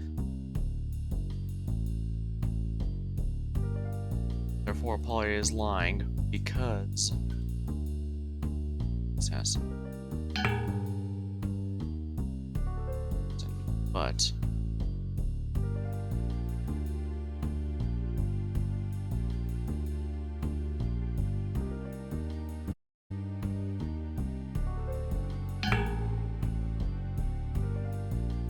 pretty sure this isn't too bad, but...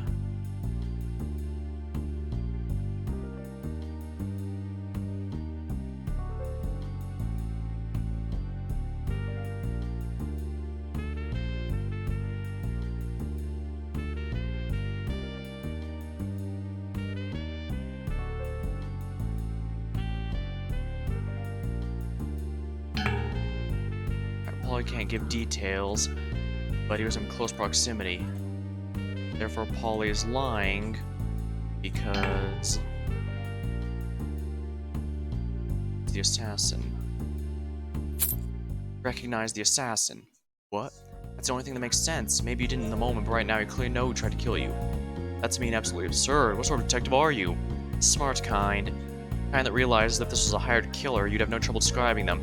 Even if you thought you knew who might have put out a hit for you and wanted to protect them, a thoroughly weird situation, let's imagine it, you could describe the assassin they hired pretty effortlessly. There's no skin off your back. No, the only reason you'd skip on details is if you specifically recognize your attacker and didn't want them to identify the police. That's me, you don't even know what to say. No need, I can go from here. This is mine, we can assume your whole story is fabricated. No, I don't think that's likely. It's already too weird and disjointed. If you were making something up, it'd be cleaner. Somebody that you know broke into your house, dressed in a gray hoodie with the intent to murder, yet you're not turning on them. Why?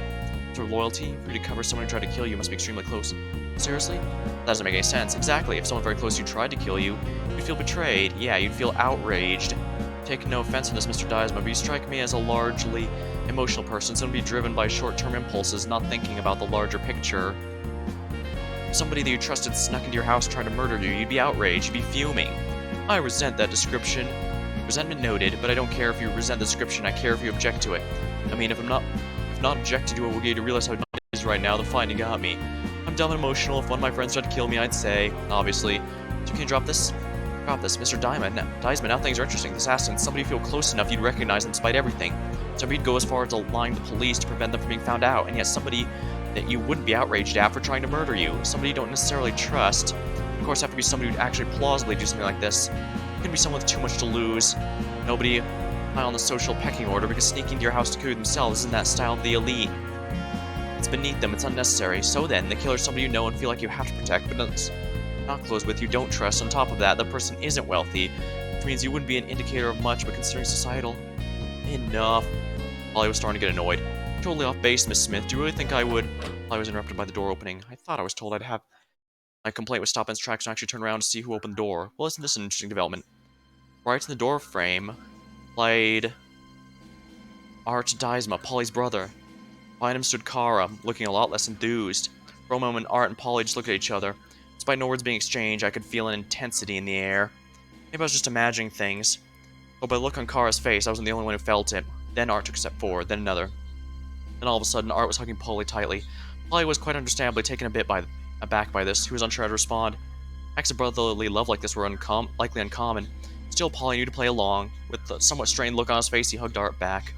The two embraced for a somewhat uncomfortable period of time, and then finally Art let go. Polly, thank goodness you're alright. Are you? Are you hurt at all? No, not really. What are you doing here? I heard the news, grapevines and whatnot. You were attacked, right? Uh-huh. And then again, I'm not sure what you're doing here. Oh, Polly, I know our relationship has been, well, somewhat strained. But above all else, you are my brother. If I heard that someone's made an attempt on your life, well, it's only natural I would come to see what's happened. Lord knows, Odin won't be visiting. Yeah, Dad's never been the touchy-feely type. If I've had killed my attacker instead of just fending him off, that'd have gotten some of his respect. Even still, I'm sure he's concerned. I mean, sheesh, Polly, an assassin? How dreadful. When I heard your life had come into jeopardy, well, I just dropped everything and came here to see you. It's so troubling to hear of this incident. Is that right? Polly's expression heightened. Once again, a minor stare-down occurred. Polly's disdainful look was apparent, but Art refused to flinch. Seeing the two go back and forth like this, lack of a better word, was captivating. Maybe that's a weird reaction. Kara was also in the room, and she was equally silent. I didn't take her for this type to stand by idly and wordless. Perhaps a second too long, Art began his response. Well, I mean, obviously, how else would I react? Oh, I don't know, here I was thinking you'd be throwing a minor party hearing I was in danger.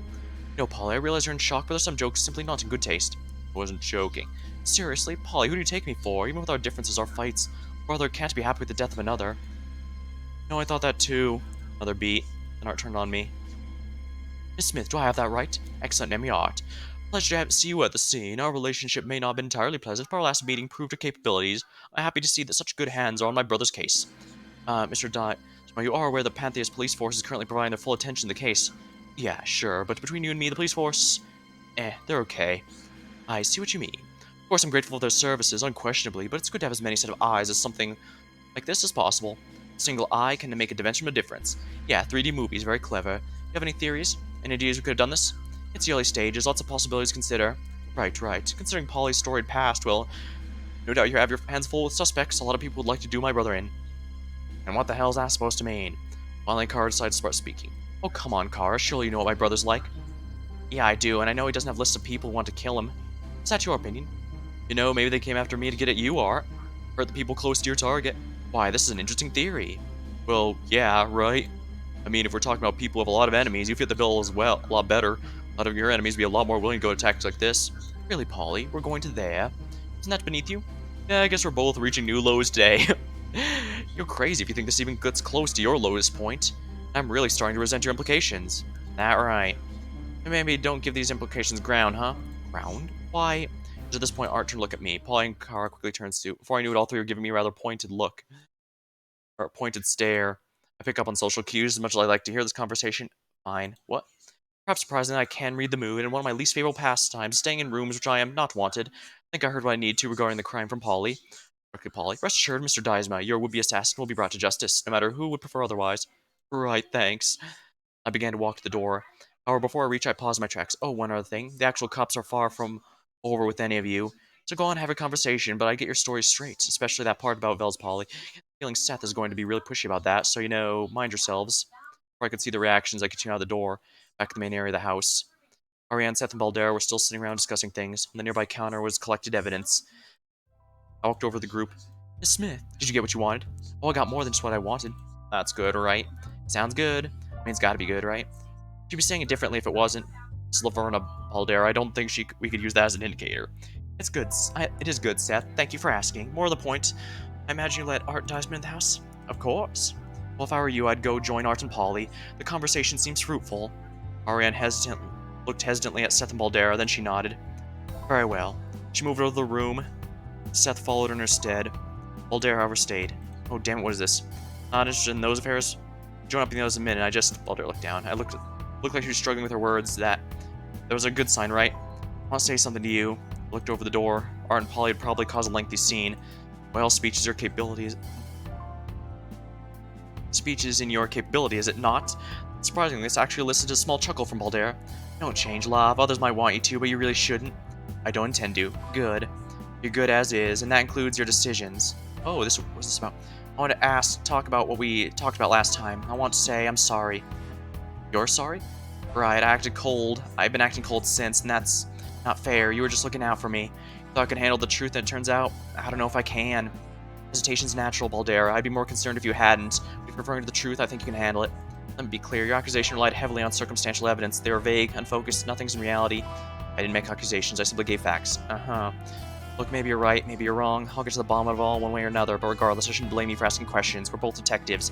Asking questions should be our bread and butter. Really nodded. Apology accepted. Oh, and also, to be clear, I didn't just call you over to apologize. You didn't? Not really. I came to show you this. Baldera pulled something out of her pocket. It was a phone? What's that? Found it hidden in a shell. Shell? Yeah, shell. I think it was part of the main art piece or something. And it was tucked away pretty snugly, but since the shell was chipped at some point along the way, the phone wasn't all that hidden. Whose phone is it? I mean, I imagine it's Polly's, but I can't be sure. Alright, and you're showing this to me because... Baldera looked around and make sure nobody's watching. Then she put the phone in my hand. I want you to hold on to this for me. Take a look into it for me. This? The Dysmas. I've always found them fishy. Anyone with half a brain would. Normally I'd put this with the evidence. We have digital forensics team crack it open, but with the concerns you've raised... I could fill in the gaps. Baldera was concerned her own police force couldn't be trusted not to tamper with it. Perfect. Telling Baldera about her coworkers was the right choice then. It was already starting to pay off. Okay, thank you for trusting me with this, Baldera. Know that I'll make sure the truth comes to light. Please do. Lord knows I'm breaking so many protocols by doing this, but I don't want my deviance to be for nothing. It won't, trust me. Also, word of warning, the phone looks to be locked. I don't know what to do about that. Don't worry. Funnily enough, I think I know someone who can handle stuff like that. Is somebody you can trust? Grand scheme of things, I guess. Okay, guess I'm gonna catch up with the others. I spend too long talking with you, they'll get suspicious. Or worse, I'll be lectured for being a slacker. Smart thinking. Baldera took a few steps toward the door the others were, and then she looked back at me. Coming? I shook my head. You were all right. There's no mystery to be solved here. It's a job for boring forensic officers, not a bona fide truth seeker. Are you sure? It'd be more boring without you. And it'd be more boring without me elsewhere. Sorry, but simply put, I won't be of any use deployed here. Tell the chief I'm dismissing myself from the investigation. Boldero shrugged his shoulders and a little perplexed, but not in the mood to fight it. If you say so.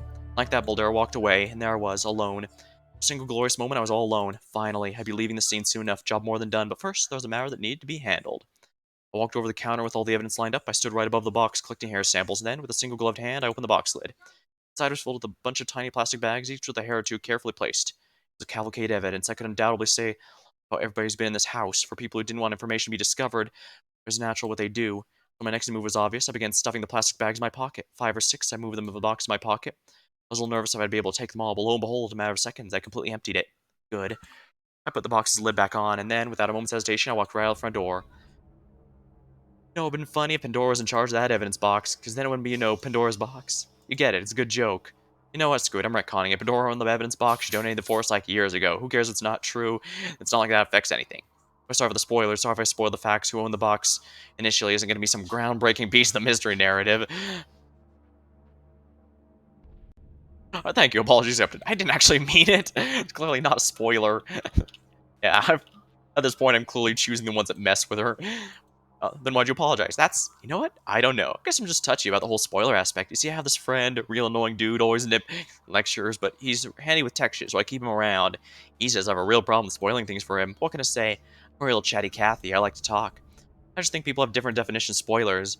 I'm real in it for the journey, gal. My friend, on the other hand, he prefers to go in the movies without even watching the trailer, if he can help it. What say you? What's your take on it?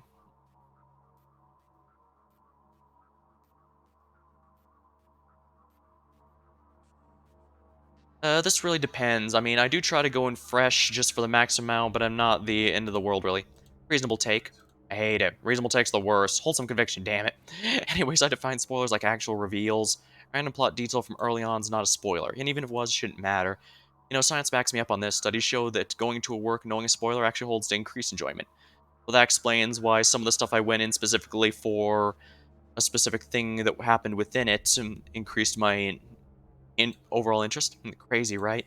If the it's the bomb under the table effect, I suppose. Almost makes you wonder why creators even bother to make twists secret in the first place, if knowing them will improve the experience. Almost. Actually, why, I've had just an awful idea. Do you want to hear a spoiler for the story right now? Want me to spoil something for you?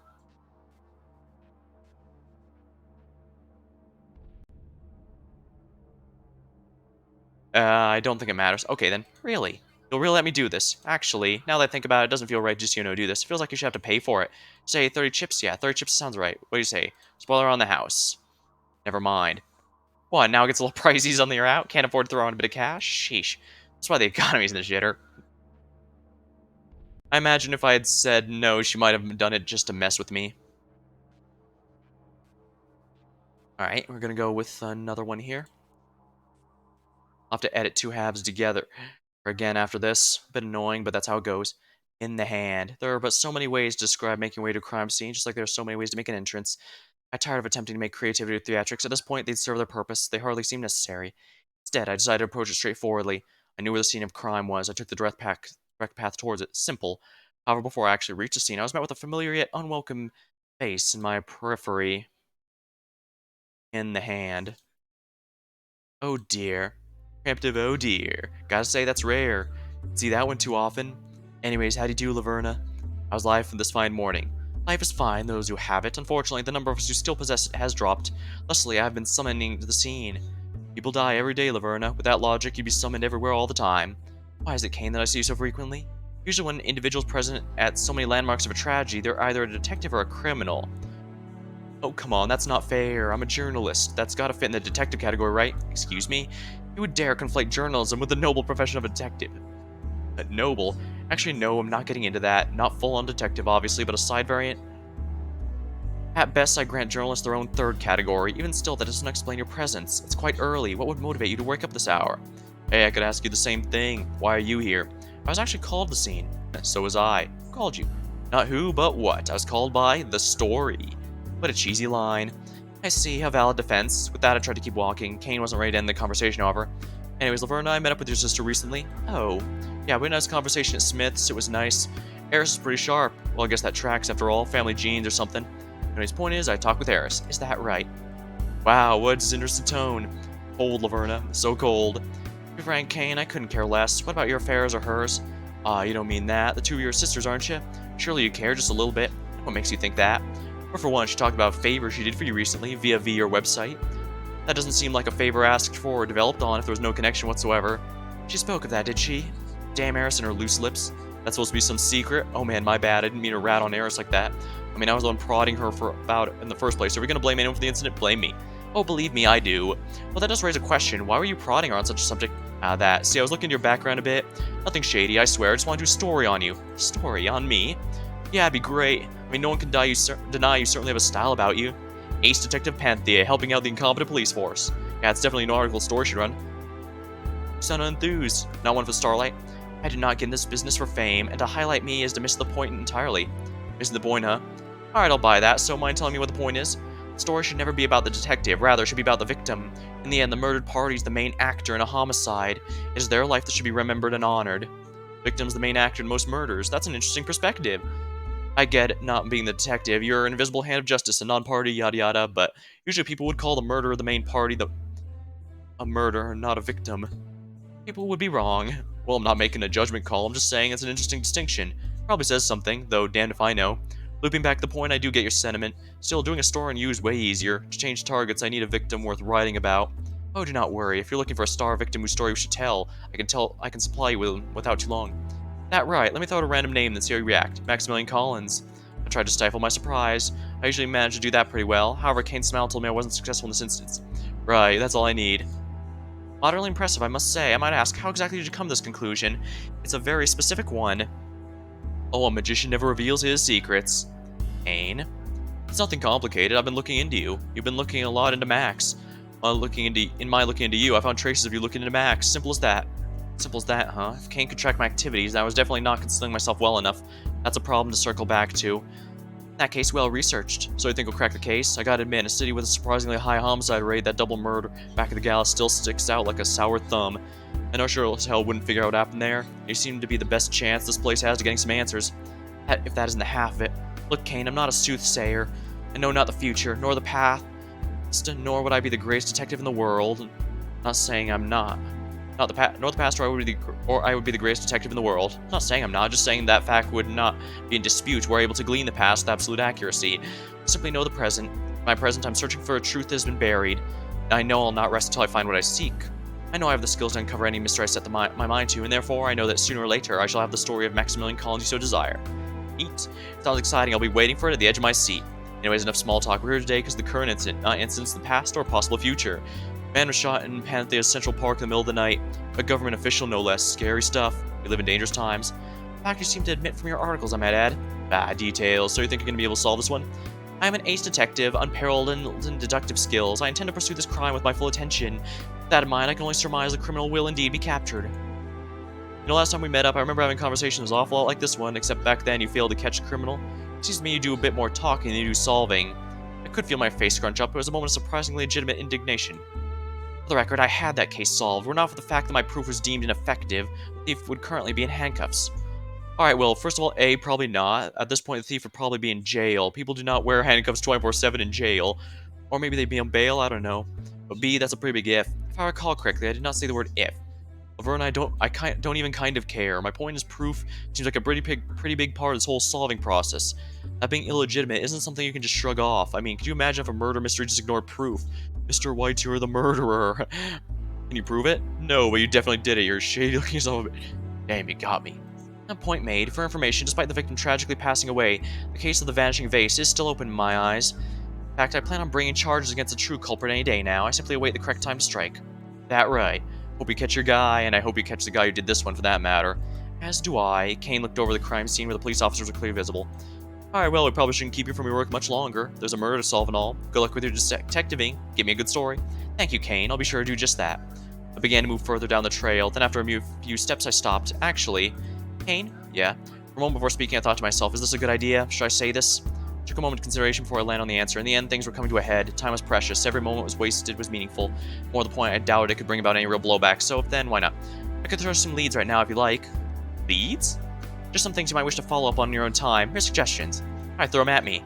For one, investigate the link between Polydiesman and the Duots. The link? Cross-reference people with known Duat allegiances against people who've been seen conversing with Poly. My hunch is right, there'll be a surprise waiting for us in this line of investigation. Your hunch, huh? Okay, weird, but I'll give it a look. Also, you'd be well served spending some time looking into the connection between Officer Vasquez and the now deceased police officer. He went by the name Issa, the nephew of the former police chief Apis. Connection? Awfully vague descriptor, that. I call it apt. Part again feels weird, but I guess I can spend some time on that. Good. You're welcome. Like that, I turned face and moved towards the crime scene. Wait, Vasquez was Baldera, wasn't it? And Seth was Johnson. And yet, connection. Alright, I now turn toward the crime scene. That should probably do it. With Kane dealt with, I moved forwards. I made my way further down the trail, further into Central Park. Step by step, I made my way nearer to the dead body awaiting me, until there were no more steps to take. Then I was standing with the rest of the cops surrounding a dead body. Aw, man. This didn't feel good. Most crime scenes, they felt bad, but this one, there was a particular pit in my stomach, looking at me the splayed-out body. Not good. I don't like that feeling at all. I shook my head and gave myself a slap. Head in the game. I noticed Seth and Baldera approaching me. You okay there, Laverna? Naturally, I'm just activating my detective glands, dare I ask. Pain makes your body release adrenaline. Adrenaline makes your brain move faster. If your brain moves faster, you can get through bad trains of logic faster. You can move through bad trains of logic faster, you reach the correct train of logic faster. Ergo, by administering a moderate amount of pain, I can improve my detective skills by, I don't know, factor 5? Wow. You just sped through a pretty bad train of logic there in record time, so I guess you have a point. Be civil. I think I put that pretty civilly if you ask me. Moderately civil. I can live with that, I think. Forget Seth. I often do. Point is, you're here, lab. Good to have you at another crime scene. Good to be at another crime scene. It's funny, I never feel quite as alive as when I'm next to someone who's quite unmistakably dead. Okay, well that's kind of the spirit. Just gonna brush past that one, huh? Well, the point is, we got another pair of hands on deck. So this is just the thing that happens now. Laverna comes by to all our investigations. She's part of the team. Not so, Seth. Unlike a team member, I'll not come to help when I don't want to. Right, awesome. Let's just get to the investigating, shall we? Let's. I feel we've run the gamut on pre-investigation topics of conversation. At this point, it's just derivative and adds a little to the scene. Oh, well, in a kind of weird way of putting that, but point taken. We're here for the job, and let's do it. So it's pretty obvious the crime here is, indeed, improper disposal of waste. Wow, dark, Laverna, holy shit. Lab! I'm trying to lighten mood. I've been told dark humors. Common bonding practice among those who work in a high-tension situation. Not like that, Lab. Totally inappropriate. I actually like that one quite a bit. I appreciate more humor like that. Don't listen to Seth. He's an ass sometimes. My rapport with Baldera is already high enough it can afford a hit. Therefore, it's optimal to make jokes like this to improve my relationship with Seth. What? You know what? Whatever. The crime we're looking into, for your information, is a homicide. A particularly grisly one at that. Is it? Excuse me? I don't know. This man was shot in the back of the head with a gun. Rather instant method of death. Not overtly graphic. Surely this doesn't rate that high on the grisly scale. Well, sure, feels grisly. I don't think a grisliness can be quantified like that, Laverna. Wait, why not? Maybe it feels worse because it happened in a public place that's supposed to be for families. That's a pretty dark atmosphere. No, I think that's a victim that's bumming me out. I mean, a government official being shot down out in the open. One of Governor Ija's right-hand men. What's the city coming to? The victim, Secretary Grani. I met him before, correct?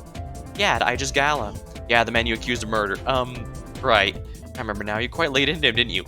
Okay, you know, I don't really remember how the night went. I certainly do. The point is, he seemed like a decent guy back then, so we should try and avenge him. Really? Seemed kind of like an asshole to me. Seth, not relevant. But Baldera, that may be relevant. Assholes, as Seth will bluntly put it, are far more likely to create grudges, whereas if Grani was a bona fide nice, the motive would be slightly less hatred-driven.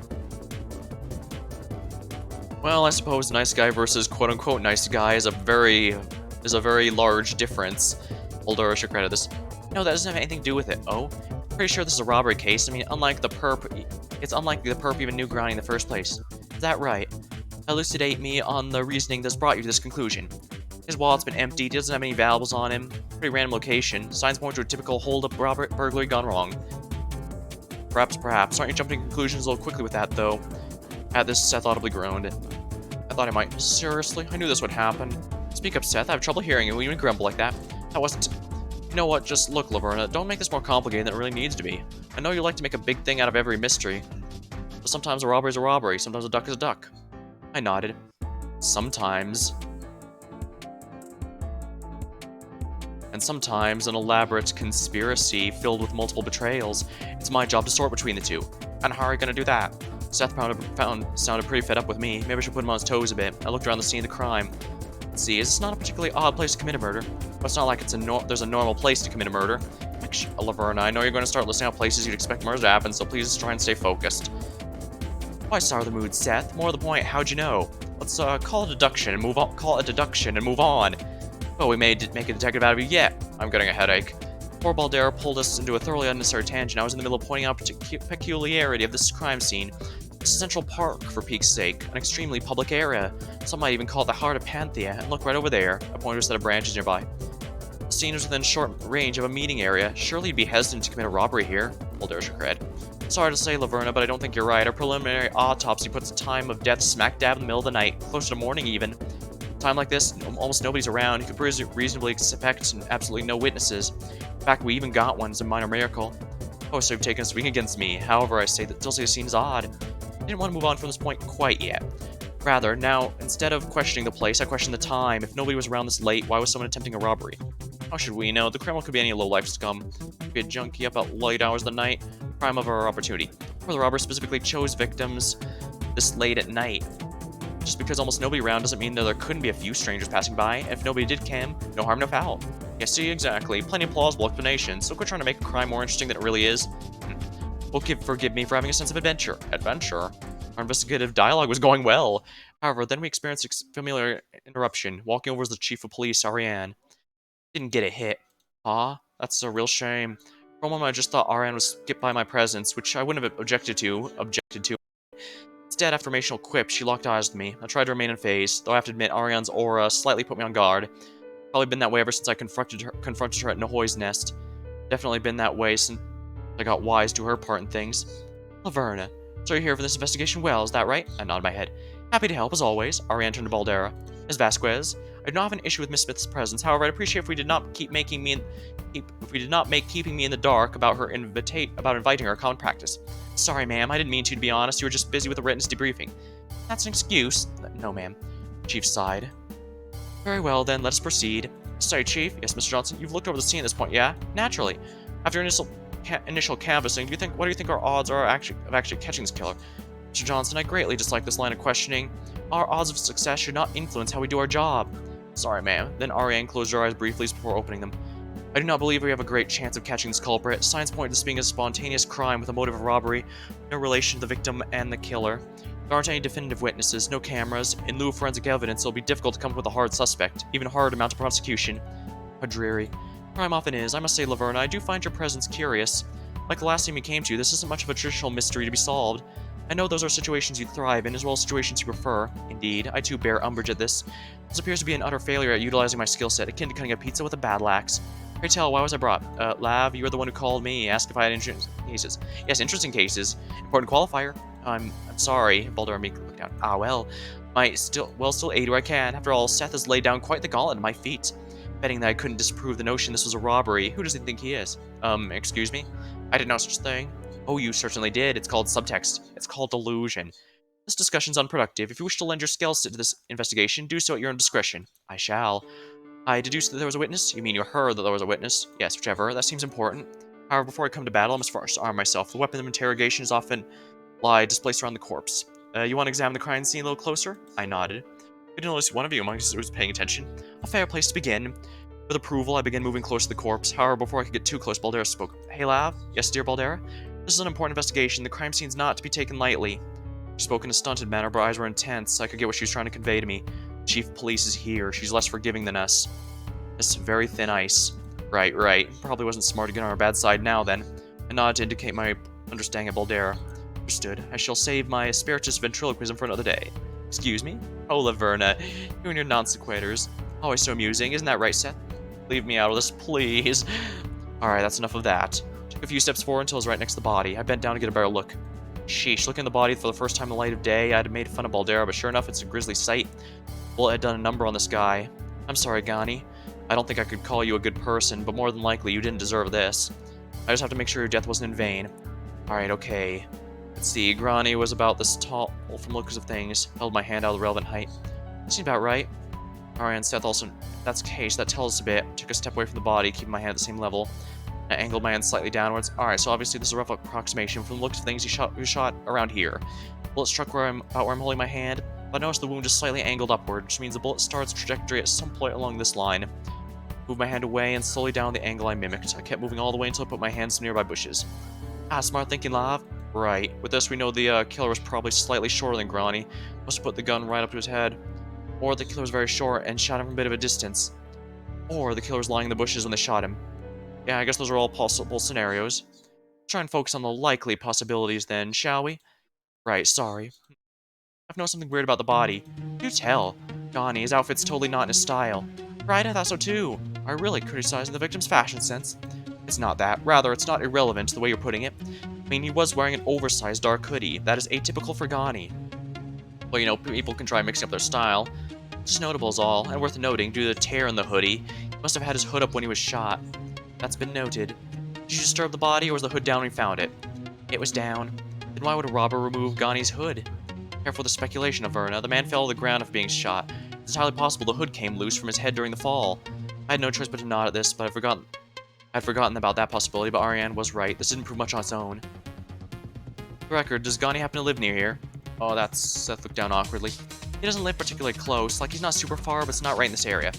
However, Central Park is very close to the governor's building, where Ghani often works. The relevance of this fact is in question, however. Ghani was not working that night. Then Seth, how do you propose to explain Ghani's location if this was a simple botched robbery?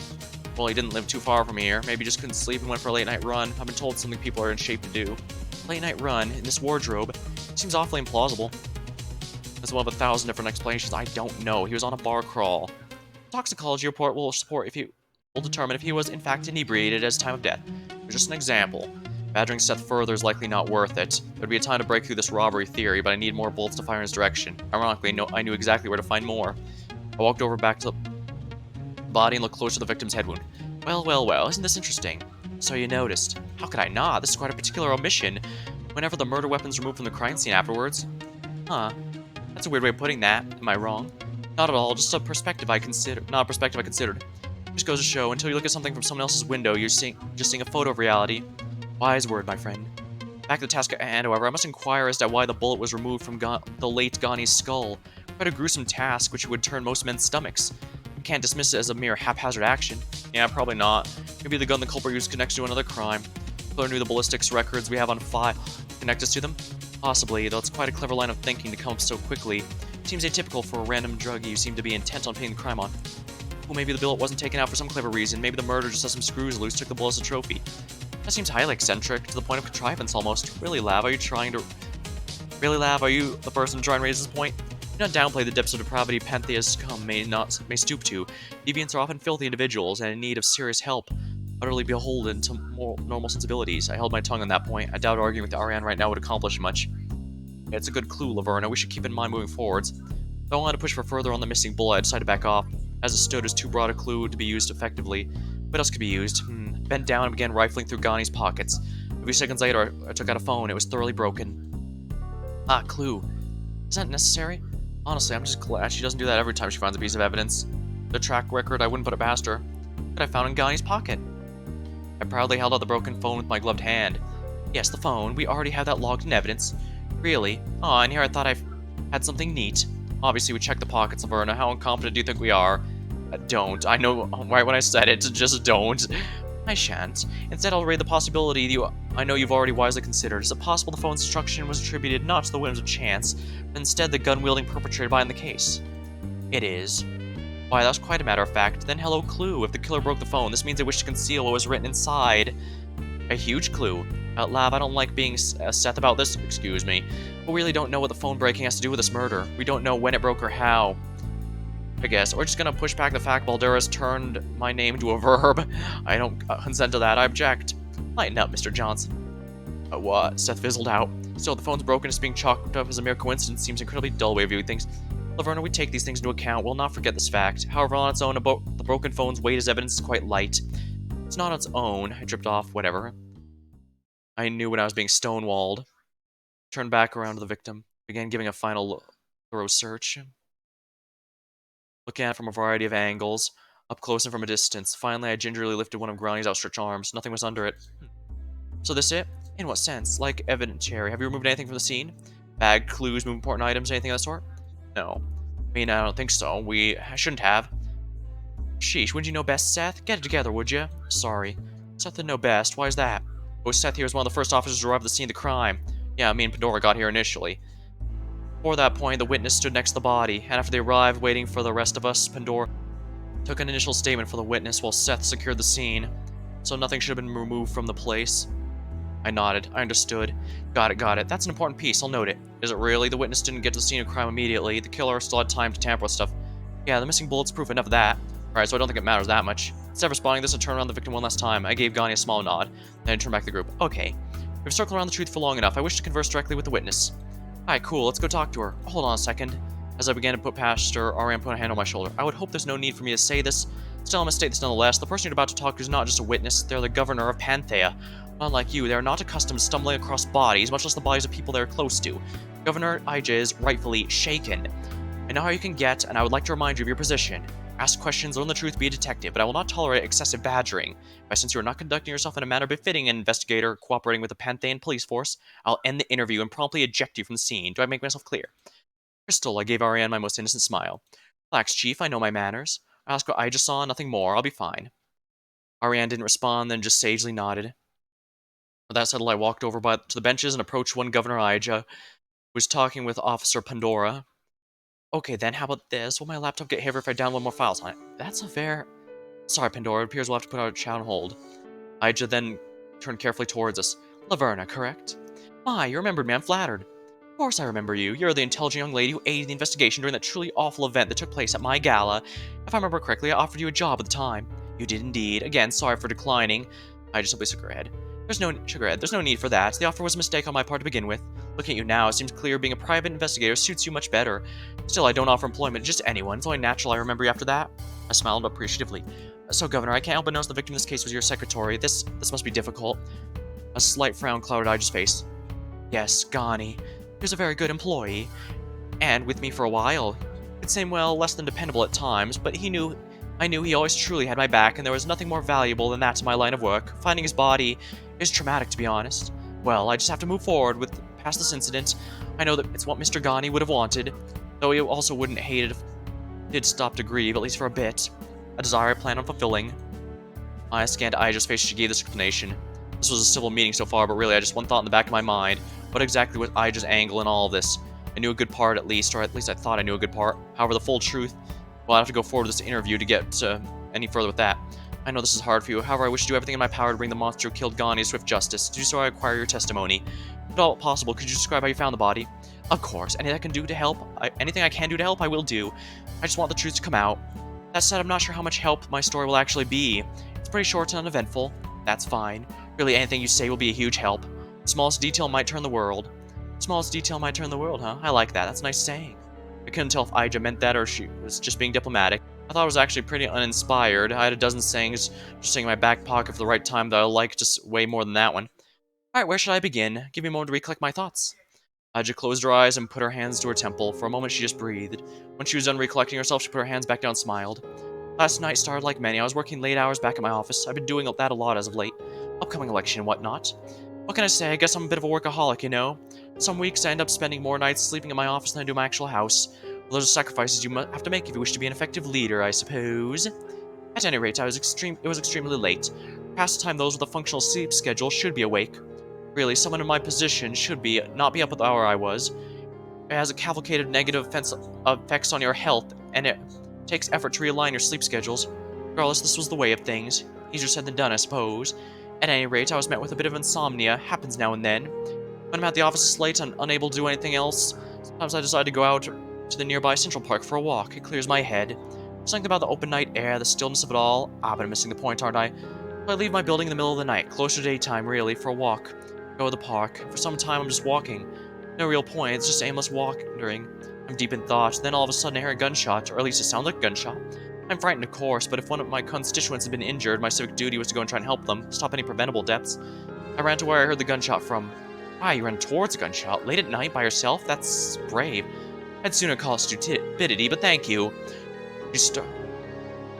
Did you start moving right away?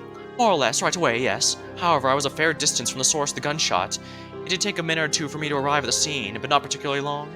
I wouldn't say so, no. I tried to be as swift as reasonable. So you wouldn't say the culprit had much time alone with the body? No, not too much time, especially when you consider this area is pretty wide open, and the lights are nearby with the benches. I might be cutting ahead a bit, but I presume you didn't see the assailant fleeing? Correct, I did not. Right, so considering the wide open area, the killer must have started running away a decent bit before you arrived on the scene. Considering that, the window of time they had alone with the body was considerably limited, wouldn't you say? Lab, is there a point to this? Let me work my magic. It's fine, the detective is right. I made my way to the body as fast as I could, and I didn't see anyone running away. I have to imagine the killer only had a few moments to themselves before they died. Only had a few moments to themselves before they fled. Anyways, once I found a dead body, I got closer. I examined it, and I saw... I just stopped speaking briefly. So after discovering that, I called the police. I told them how I found the body. I walked over the benches, well within eyesight of the body, and waited for the authorities to arrive. That is all. I nodded. Understood. So you got what you wanted? Not quite yet. A few more questions, Governor, if you would. Of course. Anything you want to know? I took a moment to compose the line of question I wanted to throw at her. Had to be careful how I proceeded. Alright, this walk in the middle of the night. You say you do this frequently? Frequently putting a bit too strongly. Every now and then would be more accurate. Alright then. Must say, it strikes me slightly odd to go for a walk in the dead of night. I don't wish to be cross, but that isn't exactly the nicest part of the city, nor a particularly nice city. This isn't exactly the nicest part of a city, nor is this a particularly nice city. As a politician, you must surely be aware you have enemies. I wish I have reason to fear for my safety. As much as any other woman wandering the streets in the dead of night, at the very least. I merely ask out of curiosity. Well, it'd be a lie to say the danger you speak of has never crossed my mind. However, I have far too much faith in this city to believe I'd actually come to harm. How long would you say this long walk of yours was? No, I couldn't quite tell you. Time escapes me while I'm on those walks. And you didn't think to check the time when you went out for the walk, right? I probably did. I'm sorry, but after all of it, I'm struggling to recall details. That's alright. We can just check the security cameras and use that as reference. What? The security cameras? I actually visited the governor's building once. I noticed the main entrance has a camera that monitored everyone who went in and out. Since it's standard protocol, I'm sure the camera has a record of when you left. Oh, you seem nervous. That's strange. What reason could you have to be nervous about that? That doesn't make sense. I believe you're mistaking nervousness with confusion. I just took a second to recall what you were referring to. Ah, excellent. Apologies. Checking that camera might be impossible. Around a month ago, the software we used to store the footage went on the fritz, and ever since, the camera's had a problem with the actual recording part of its job. We're looking to get it fixed, but that keeps on getting delayed. Is that right? How unlucky. Speaking of luck, wasn't it off coincidence you happened to find the body? The body of your own subordinate. I mean, you were just out on a walk, and you happened to be right in the vicinity of a murder. To top it all off, Ghani has no real reason to be this far from his apartment, and he ends up dying here all the same. Talk about odds. Right, some bad karma must be catching up with me. Oh, one more question with you, Aija. What is your height exactly? Laverna, watch it. Ariane had been glaring at me for a while. Now she appeared to be right on the edge of making a move. Yeah, I pushed you too far with last comment. That was unnecessary, just provocative for the sake of it. You know what, you're right, I'm sorry. That was utterly uncalled for. Apologies, Governor. I just have a tendency to get overly enthusiastic about my job. When I'm in the groove, I tend to lose myself. Let me ask you a much more appropriate question. You were close to the victim, at least somewhat. I have doubts of this being an accident. Tell me, did your secretary act off at all in the last few days? Ghani acted weird the past few days. That's a good question. It's sometimes hard to tell with Ghani. That tracked. Actually, there was one thing that struck me as odd. Earlier yesterday, he snickered at something on the phone. Asked what he was doing, and he mentioned he had recently been texting with Polydysma. Polly? Indeed. I dismissed it as some weird joke, but it did struck out with me. Really, that's weird. Certainly. Alright, well, I think I took a moment to get over my thoughts. Yeah, I think that's all I have for you. You're free to go now. Thank you. I hope I could be of some help. Aija never even slightly addressed the fact I just basically accused her of murder. Now that's very interesting. You would expect that somebody who was hiding something there would be... You would expect someone who was hiding something there would be more defensive, to have something to do with this murder, despite that remain completely unmoved by accusations. That certainly takes an iron will. I'm sure you were, Governor. Thanks for your time, Ms. Aija. Sorry about this. It's fine. Happy to be of help, Officer Baldera. With partings exchanged, the other officers and I walked away from Aija a bit closer to the corpse. I would say that was productive. It was. It was. I hope you're happy with yourself. I am. Ariane wanted to say more, but she held her tongue. Alright then, the evidence has been searched through. What's our analysis? What do you three believe is the truth of this murder? Truth, huh? Gosh, I don't even know if I can answer that rightly. She doesn't mean the actual killer's name, Baldera. She's just asking for a general description of the crime. That, my answer hasn't changed. Walt's emptied. Actually, I think Miss Aija's testimony actually helped this theory. The killer didn't have a lot of time after shooting Ghani before fleeing. Immediately, they must have grabbed the bullet because they used the same gun in another crime, and then emptied the wallet. Then they ran away. It's the behavior of a startled thief.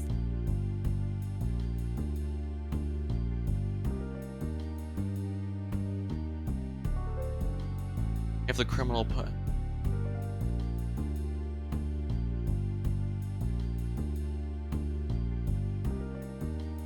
the motive was robbery.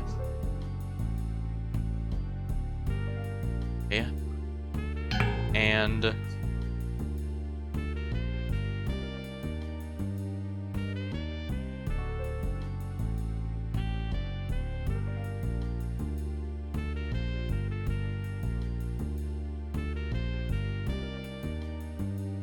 we'll put a on his head.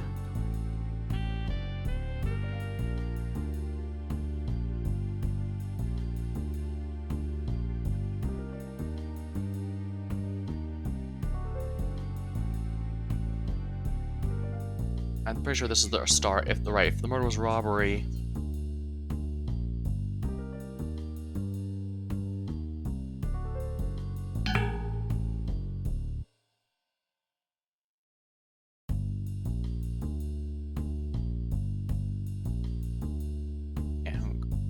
Alright, if I use the exclamation point, whatever I select gets reversed.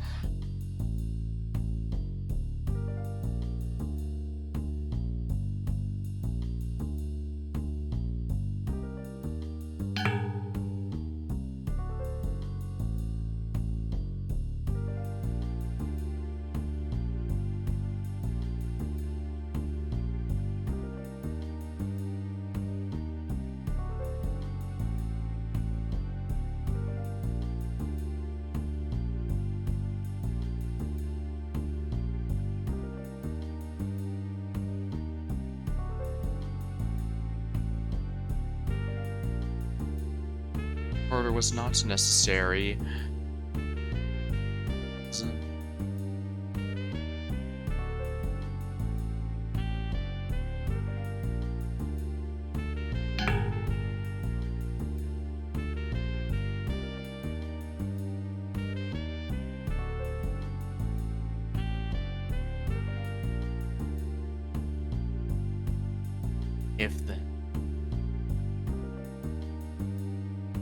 If and then because.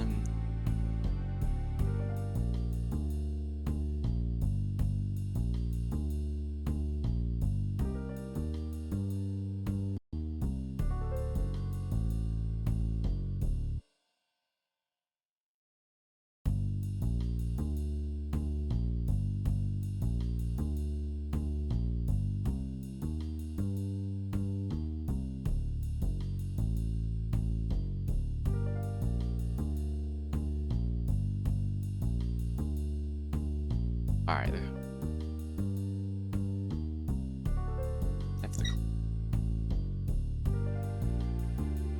I'll see them.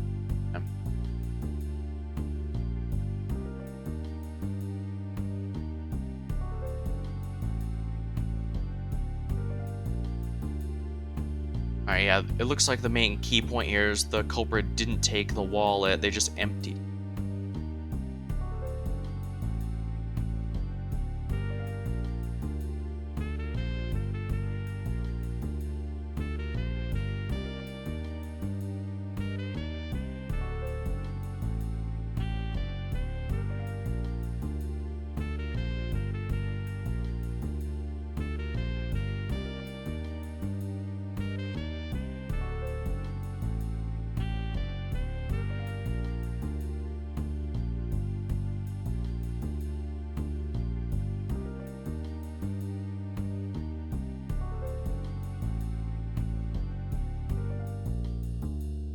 See here.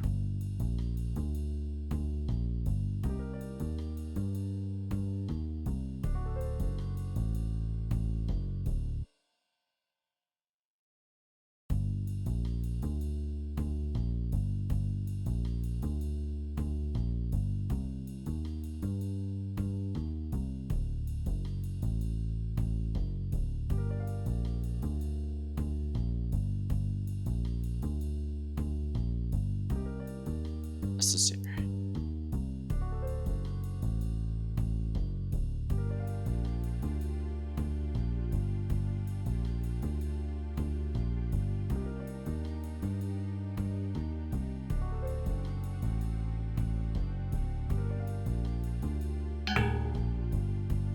Has to start with if and has to have an and afterward.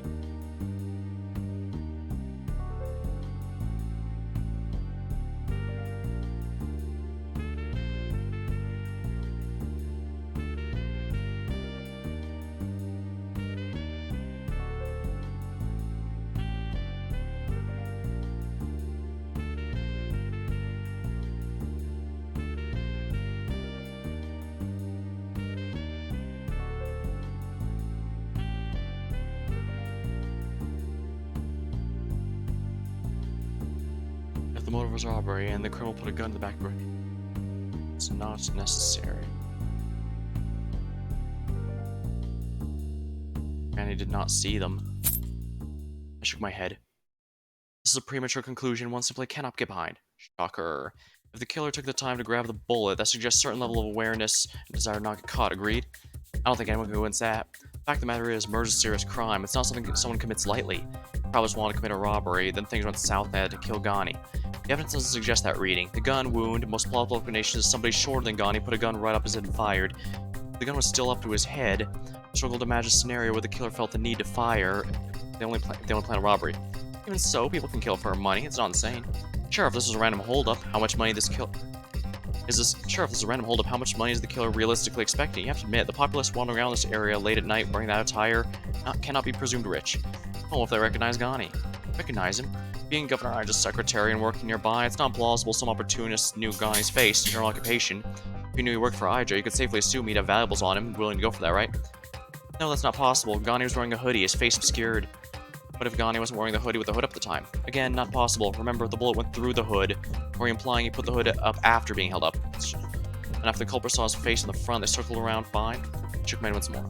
Crime took place in the dead at night. Ghani was approaching from the benches, which were lit up by lights. If the culprit was initially in front of him, then most likely that Ghani would have been able to see them. More critically, if the path in front was lit up, then Ghani's face would have been harder to see while he was back in the darkness. Maybe he was recognized by voice? His voice? Yeah, maybe he was on the phone with someone. Culprit recognized his voice, popped out, shot him. Yeah, that explains the broken phone. Culprit smashed so he couldn't trace the person he was talking to at the time of the crime. Put it back in his pocket, make it look suspicious. That makes sense, right? I looked for a counter. However, such theory made enough sense, I had to let it stand. So you see, robbery is more likely. I guess. Are you sure, though? I've got any more points to make? I did. However, the remaining pieces of evidence were obviously weirdly all served to implicate Ija in some way. So long as Chief Arion was standing nearby, it's unlikely she'd allow any kind of reasoning that relied on blaming Ija's stand. Since Baldero obviously also an Ija fan, it probably wouldn't be winning me points with her either. Instead, I merely sighed. I guess I don't believe the robbery explanation. Feels weird to me. There are indeed some oddities of the case, Miss Smith. However, considering everything, I have to side with Mr. Johnson that robbery is the most plausible explanation. We'll still conduct a thorough investigation, of course. Of course. Well, if that's the narrative you're setting on, I find my presence unnecessary, as much as I'm sure you'd miss my color commentary. I'm a detective, and I solve mysteries. Were there some conspiracy that ended Ghani's life, I'd be an indispensable tool towards reaching the truth. However, if the truth is a mundane answer, Ghani was the victim of a botched robbery, then that's not a mystery, it's a statistic. I've never been one for numbers, thus I shall take my leave. Ariane just nodded this wordlessly. She was accepting my leave. Ghani's death. In reality, I wasn't going to leave things like this. I was just biding my time. This case could be used, but an important part of this job is patience. Mindlessly pursuing victories when available got me nowhere. I needed far more strategic in how I revealed the truth. Now, before I leave, could I talk with Baldera a moment? It's about a personal matter. Seth briefly looked at Ariane. Ariane merely shrugged. It'll not take long. We won't. Like that, Baldera and I were free to talk a bit from the others. That was weird, huh? I have no time to look in the past. That case is already of little relevance to me, only be picked back up when it serves my interests. You know that's not the reason for which I called you over ever. Of course, by the way, guess what? I had something to ask her, but no harm letting her give some news first. What? Hate to say it, but I think you're totally right about Ariane having something to hide. For the case back in Polly Diasmond's house, I nodded. Well, tons of forensic evidence was stolen, like proof, gone. How bizarre. Right, it couldn't have been Seth. I don't remember him ever having an opportunity alone with the evidence box, but there were a lot of officers who could have taken it, including the chief. So I shook my head silent. Good thing I found out about the missing evidence before it was too late. You did? Yep, because of that, we were able to examine the scene a second time for hairs, got some more samples, and guess what? Got a hit on one. Is that right? Yeah, except get this, the hit wasn't in our city's database, it's from another city. In fact, it was in more than one other city. Interesting. Yeah, totally, we haven't actually gotten the full report on it yet. There's been logistical hang-ups. We've only got an indication that DNA matched another database the other day, but I'm really curious what'll show up. Indeed, I'm sure that'll be interesting and whatnot. Howard Baldero, that's not what I called you for. Alright, sorry. The checkup I'd task on you, were you able to confirm it? I was, you were right. The days leading up to his death, Maximilian Collins paid a visit to the Pantheon Records office. The government program tasked with keeping all sorts of information and giving the public access to it. It had a compilation of all the city's laws and ordinances, as well as a history of what legislation was passed by who. On top of that, it housed birth records, death certificates, family trees. Without a smile. How did you know he'd have visited there? Simple, I'm rapidly pursuing the truth behind that murder. In fact, I believe a suspect is already in mind. Really, who is it? Shook my head. For now, it's only a theory, best kept to myself. There's a few things I need to confirm myself. Given the results of these inquiries, it's possible the true culprit's no longer the person I'm thinking of, but rather a second suspect altogether. Though taking personalities into account, I find this latter possibility is a bit less likely. Anyway, you should get back to your fellow officers. I thank you for your aid in my investigation. Know the culmination of these truths shall be soon be presented for all to see. Good to know, and laugh. Be safe, okay? Panthe can be... Hold their shirt off. Say no more. True, a detective being murdered right as they're reaching a truth is a common trope. However, this is not the right genre for that sort of twist. Besides, I'm sure to always carry plot armor in my pocket. Instead of explaining myself, I turned and walked away. A few moments later, I heard Bladera also going back to her coworkers.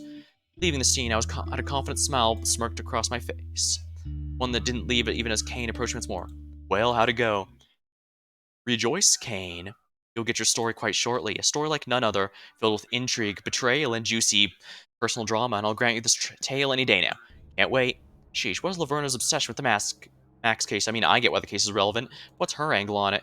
Because really, she's been pursuing it rather doggedly for some time now. I mean, really, she will not let the thing go. It's just one of those, what do you call it? Gut calls? You must have a gut call about the situation. Wish I could know what she was thinking. Hey, look at me. The only thoughts I can display are the surface ones, whatever she happens directly thinking at the time, and even then... Well, no, let's just say I'm presenting them in a way that tells the best story. This is the final one. Alright, we're going to finish this Laverna story tonight. The dead money. Oh dear. Unfortunately, our detective buddy may meet their end tonight, but we shall see. I walked down another city street in Panthea. From the outside, one would just call it another day in the city. Much like any other, in fact. The sun was still out, there was a nice breeze, but it wasn't too cold. I can imagine many people would consider this an idyllic day. As for me, well, it's been a bit too hectic for me to agree with that assessment. Still, as I walked the street, I appreciated the atmosphere, if only for a handful of moments. Sure enough, that peaceful mood was broken as I came upon a real commotion. Around that side, looked like the building was sort of a metalwork shop, and one old one too, judging by that side. Made sense. Metalwork isn't exactly a thriving industry.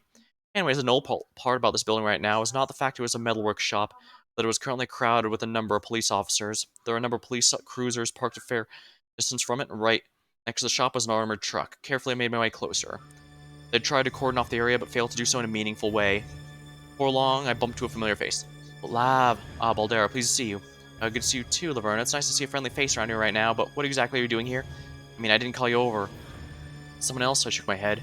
Believe it or not, my appearance here can actually be attributed to that fickle lady like herself. I happened to be walking down the street. Then I saw a bunch of police officers gathered here. Well, you know how I am, always curious. Oh, I see.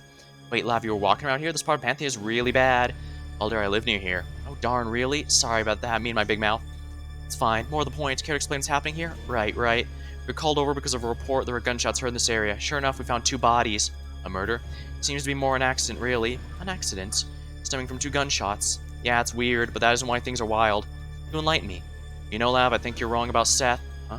This is an odd change of topics about him working for the Duats. Don't think it's possible. And why, pray tell, has this brought up a change of heart? We're investigating the bodies, and Seth stumbled across a secret compartment. We opened it up and found a huge cache of dirty money. This appears to be a Duat front. So we found a Duat stash. We found the Duat stash, the centralized location where they keep all the money they haven't yet washed. Wow, it's certainly big news, right?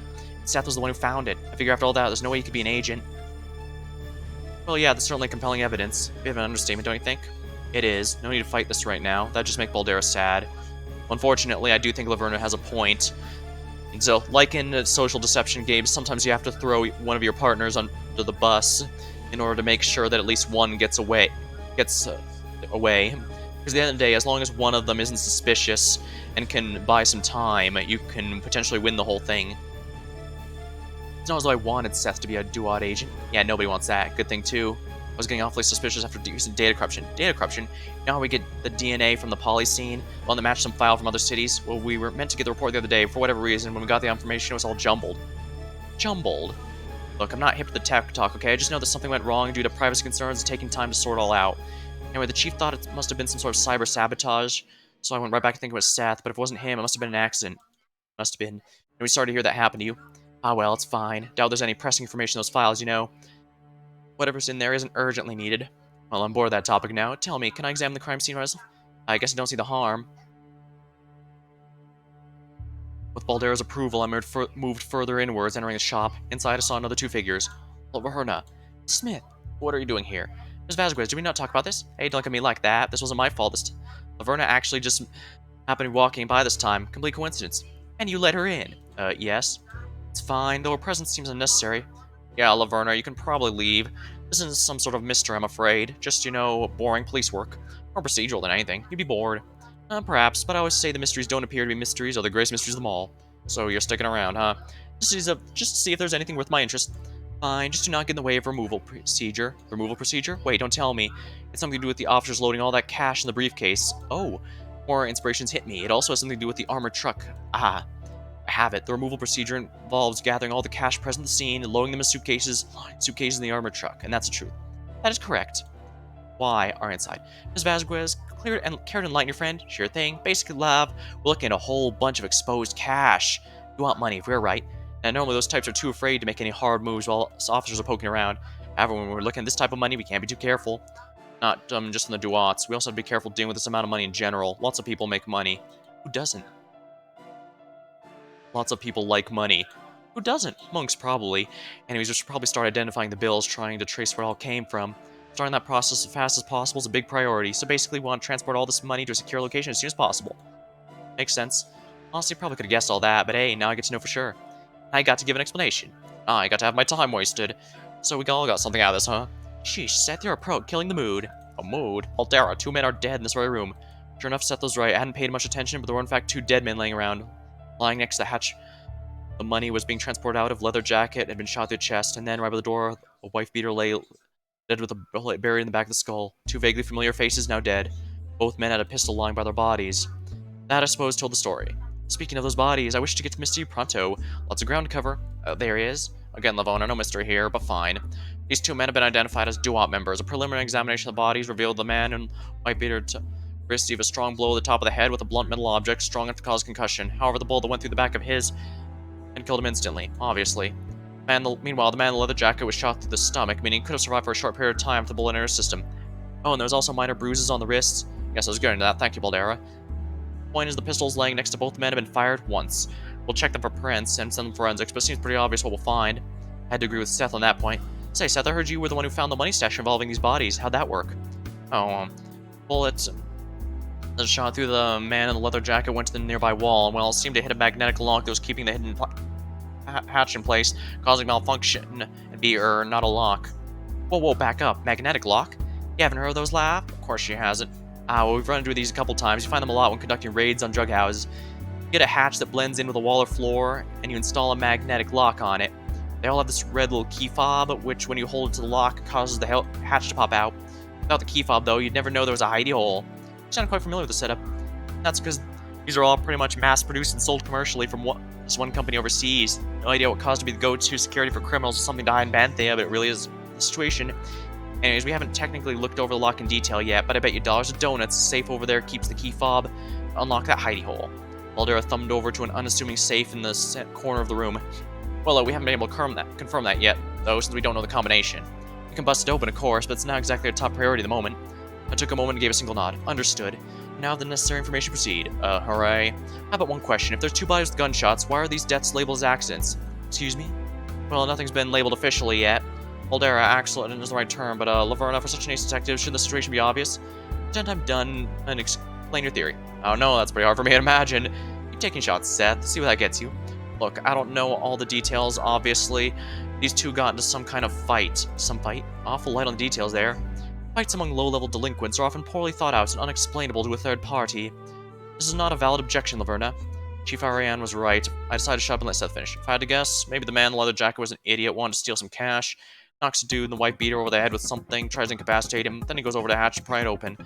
Man in the white beater gets set up faster than expected, shouts out the leather jacket guy turns around and gets shot in the stomach. Having realized he was just killed someone, the white beater turns around and runs away. However, the leather jacket guy is still clinging to life and is a dick, so he shoots the white beater man in the back of the head before bleeding out.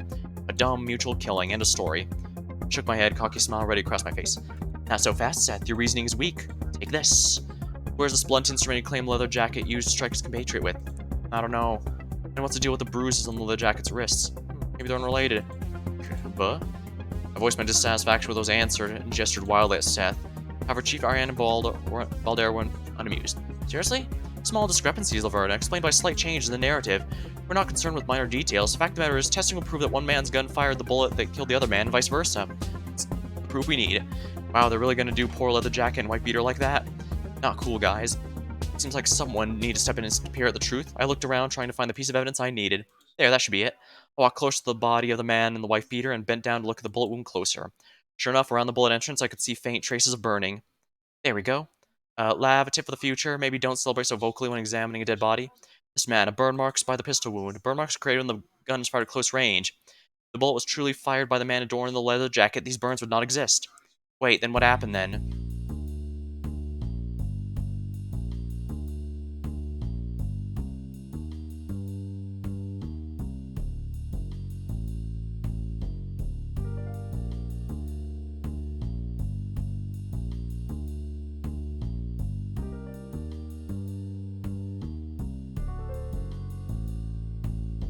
Two victim bodies are far apart, but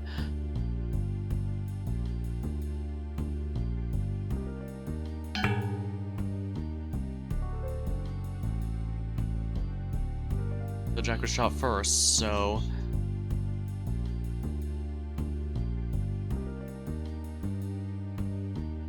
yeah, there's a third party, so what we need to be the final deduction.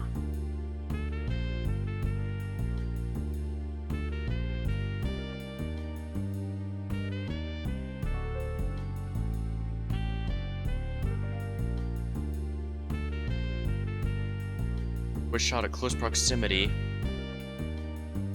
but the two victims' bodies are far apart, so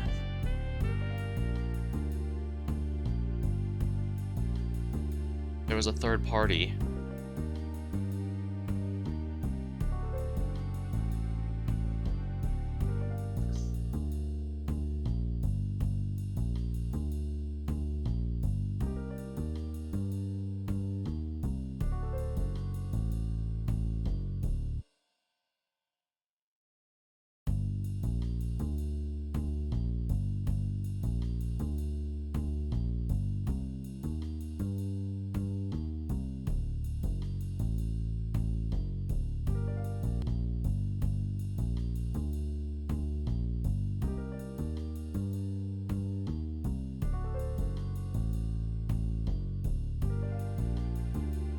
So there's a third party.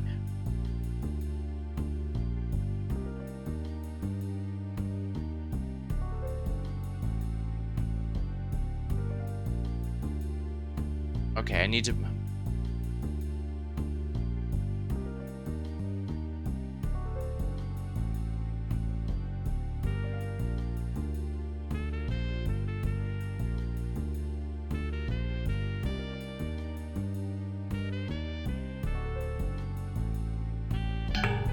figure that wasn't right. But I think I have the general idea of this. White beater person wearing the white beater was shot at close proximity, but victims' bodies are far apart, so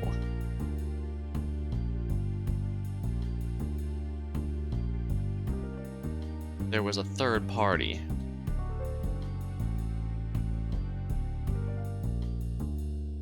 After white bear's little imprints.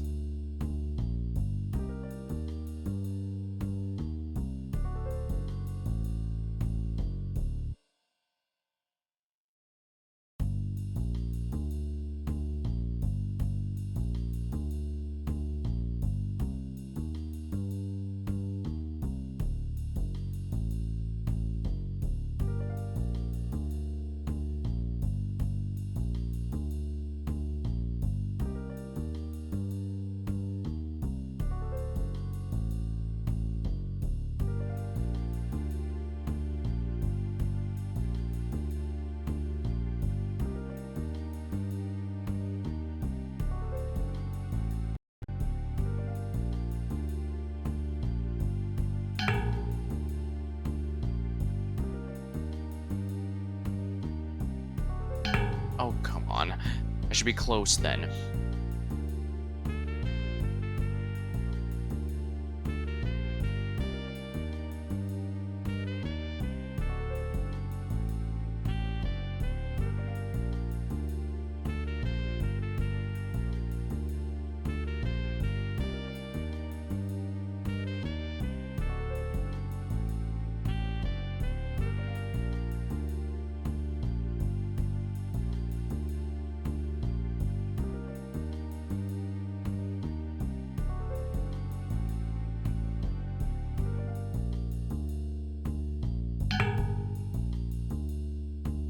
Pretty sure I'm on the right track here at the very least.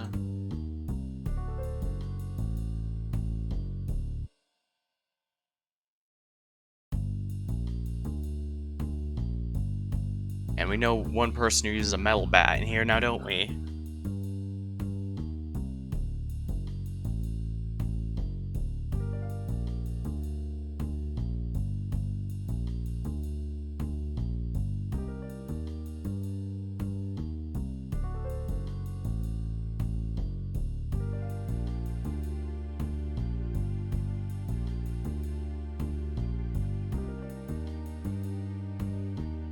Pretty confident I have this first statement complete.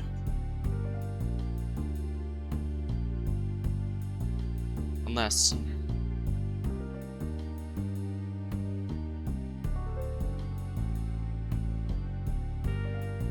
Alright, so I know for a fact these two are correct because this is blank but blank.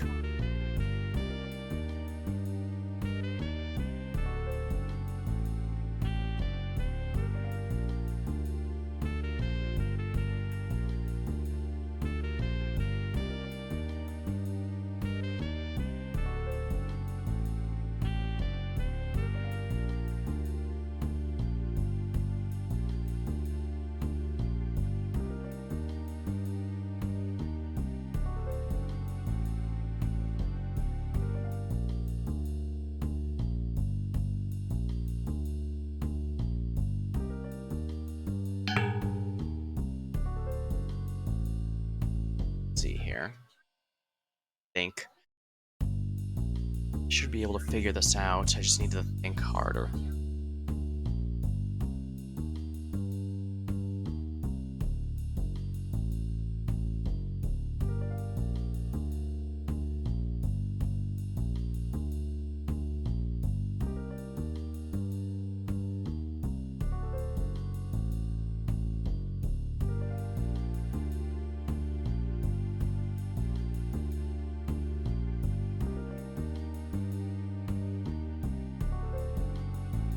I guess I could have this reversed. Could be victims' bodies are far apart, but might be a person was short at close proximity. So, third party.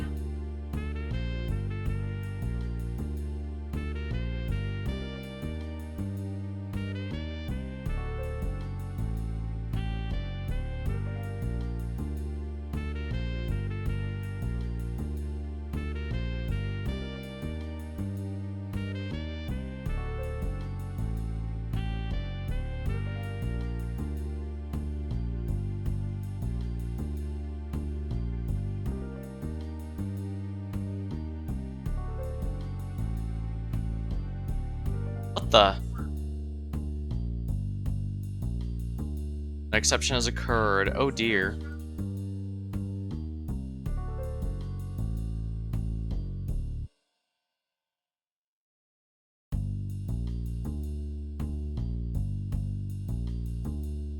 We're gonna have to skip this, unfortunately, if that's going to happen.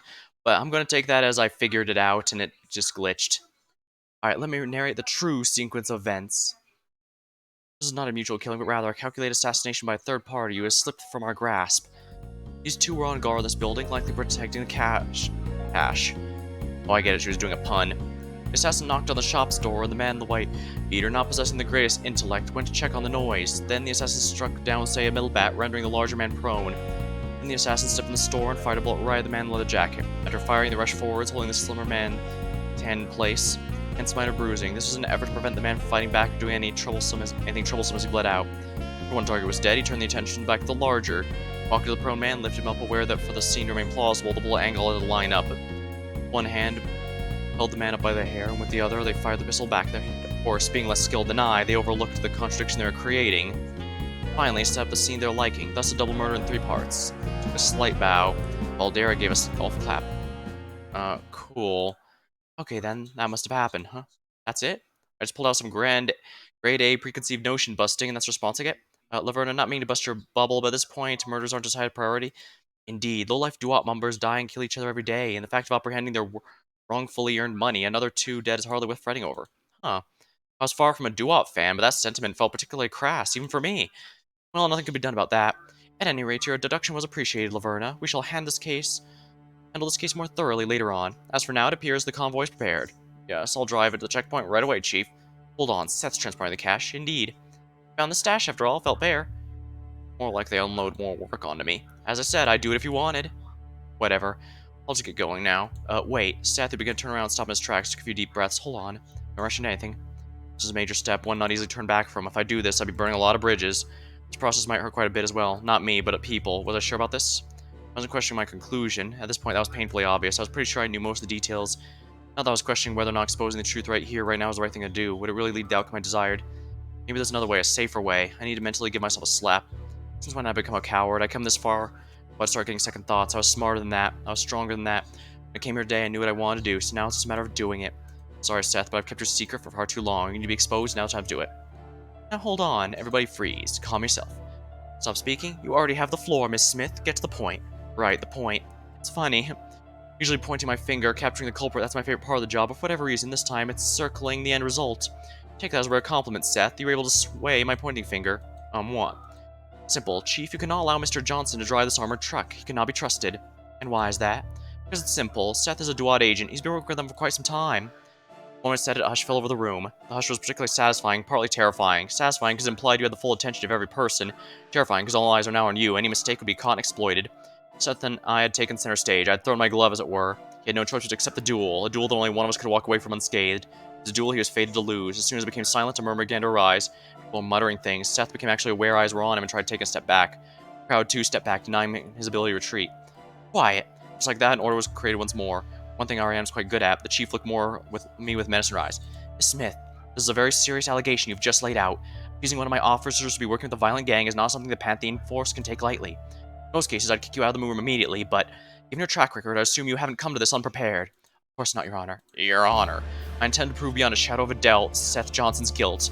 I will lay out the undeniable fact he's been collaborating with the Duat gang cannot be trusted. Ask that you let me prove just that. Very well then, if it is true, I need to know. You have permission to make your case. Chief? Quiet, Johnson. If you care for your place in this organization, see that you don't let these claims go uncontested. Lav. Sorry, Baldera, but I can't do nothing any longer. Seth is guilty and he needs to be held accountable here and now. Laverna, please. I know we were never the closest, but please don't do this. I don't want to do this. I solemnly shook my head. No can do, Seth. I might be acting pretty uncool right now, but a crooked detective that shows bias in their deduction is even more uncool. Then don't expect me to just let you do this. Of course not. I ask you, give it your all. Then Seth began speaking in a louder voice. I'm a proud police officer of Panthea. I've served this force faithfully for many years, doing my best to stop criminals in their tracks and do good where I can. I can't say I've been a perfect police officer, but I've always strived to do my best. To believe they have anything to do with a violent, unconscionable gang like the Duats is an insult to my soul. Laverna, you've had your fun playing around at our crime scenes, but your role as a hack detective ends here and now. After I show this false accusation of what it is, I don't want to see your face ever again. No hesitation, no stuttering. Seth was standing up in full force. Good. I was glad I'd be able to have some fun with the showdown. Challenge accepted. Let the prosecution of Seth Johnson commence. As one levying the claim, naturally I take the first attack. Laverna, could you quit with the pageantry? This is serious shit you're accusing me of. I'm quite serious, and all the reason for the pageantry. With this, I took out one of my phones, opened up and showed the chief police photograph. This, Laverna, how'd you get this image? How, you ask? I was gifted it by an anonymous benefactor. What? What does that mean? Let me see this. Seth walked over to get a better look at the photo. An anonymous number sent me this photo. It came with no message. I did not know the intent with which I was given this image, but I do know something quite curious in it. The image of my phone is one of the dead Governor Grani. There was no one around. He was just lying on the pavement, clearly lifeless, just as the body had been found, except there's one detail that stood out. It was hard to catch at first, but the discerning eye, you'd notice it. Under one of Gani's arms, there was a discarded cigarette. See this right here? A cigarette? Correct. A cigarette not seen at the scene of the crime. However, I'm very confused by all this. But I'm mostly just confused as to what this proves. Alone? Nothing. But there is another thing I wish to make a note of. The photo was taken at the dawn break. You can see the beginning of shadows forming, the one being made of this tree right here. I pointed to a specific part in the photo, and wordlessly I swiped to the next photo. It was a photo from the same angle, the same place, aimed in the same direction. Only this difference is there was no dead body. That was the only difference. This is the photo I took myself as part of this investigation. I approximated the first photo as identically as possible. I took it right when the shadows aligned perfectly with the photograph sent to me. Smith, I'm failing to see your purpose of the evidence. Right. You can't, because I haven't told you the best part. I took this photo after Ija purported to have first discovered the body. Just like that, a look of understanding flushed across both Ariane and Seth's face. Naturally, pure Governor Ija, Angel could do no longer, would not lie about when she arrived at the scene, so I can only assume she took this photo and refrained from telling the police about it due to the morbid nature of it all. However, when she noticed the cigarette, she knew it was her civic duty to give it the photo up as evidence, but she didn't want to admit she took a photo of a dead body and sent it to me, a private investigator, anonymously. I was bluffing, of course. There are many other explanations than what I was leading up to, and it most involved Ija being dirty. However, I was going to turn Ariane's defense to Ija in my advantage in this instance. There was no way she'd let an argument that directly incriminated Governor Ija stand, so I could take the next step. That must be what happened. Hold on, you're making a lot of assumptions here. Correct, Seth, that's called deduction. Also deduce one more thing. The cigarette was not discovered upon the examination of the body. The cigarette was likely smoked by the murderer of Ghani, and only 2 people had an opportunity to remove the cigarette from the crime scene. Naturally, seeing as how Governor Ija was nice enough to send me this picture, it can only be deduced that the person who hid the cigarette is the officer who first had the opportunity to examine the body before reinforcements arrived. That officer was you, Seth. All eyes turned to Seth as he flinched. My first blow landed true. The onus was now on Seth to respond. He eyed him with contempt. So that's what about back then. How long have you been planning this? Do you know? Did you know you'd get this photo? What? Forget it. I don't even want to acknowledge this accusation with a response, Seth. But I will, of course, just to point out how silly it is. First of all, why are you ruling Ija out of this? As you yourself pointed out, she's also been acting very suspicious. She could have lied about when she arrived at the scene. Mr. Johnson, I would advise against accusing our governor. Look, I'm just stating facts here.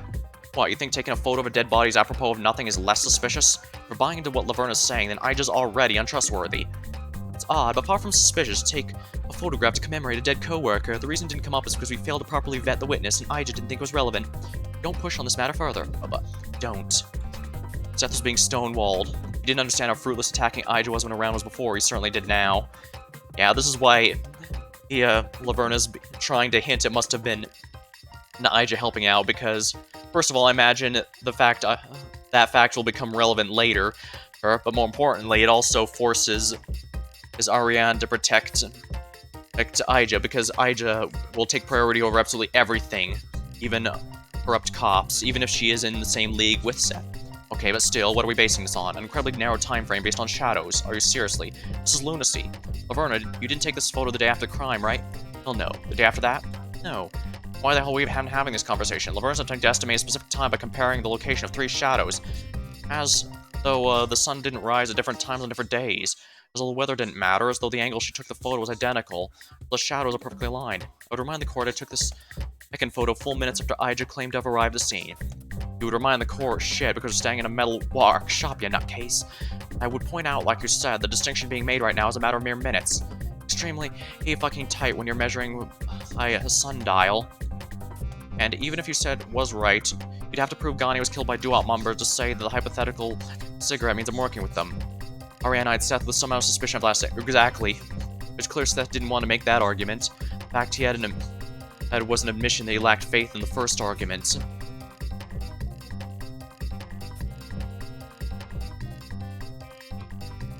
A sign of desperation. Still, Chief Ariane shrugged her shoulders. It's certainly an interesting point you've raised, Miss Smith, on a display of your investigation work, which I do admire and respect. However, as Mr. Johnson pointed out, it is lacking. When you're making a case against one of my officers, I'd prefer if your evidence is far less thin. There are many oddities and obscurities with the story you presented, as well as alternative explanations. By itself, it proves little. I nodded. Absolutely, Chief. I couldn't agree with you more. Seriously? Oh, Seth, you couldn't possibly believe this is all I had. When it came to duel, I intend for my victory to be flawless. This from the far end of the end of my salt. Rather, I offered up this first course. No appetizer. I wish to color your view of the upcoming evidence. Shouldn't admit to trying to bias people. Argumentation is biasing people, Seth.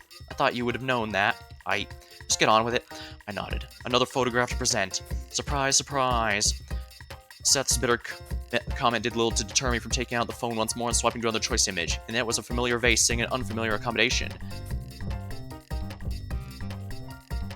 For your perusal, Chief. Ariane took the phone and looked it over, with Seth observing over his shoulder. Again, I failed to see this point immediately, Miss Smith. I imagine you'll enlighten me. Brilliantly deduced, Chief.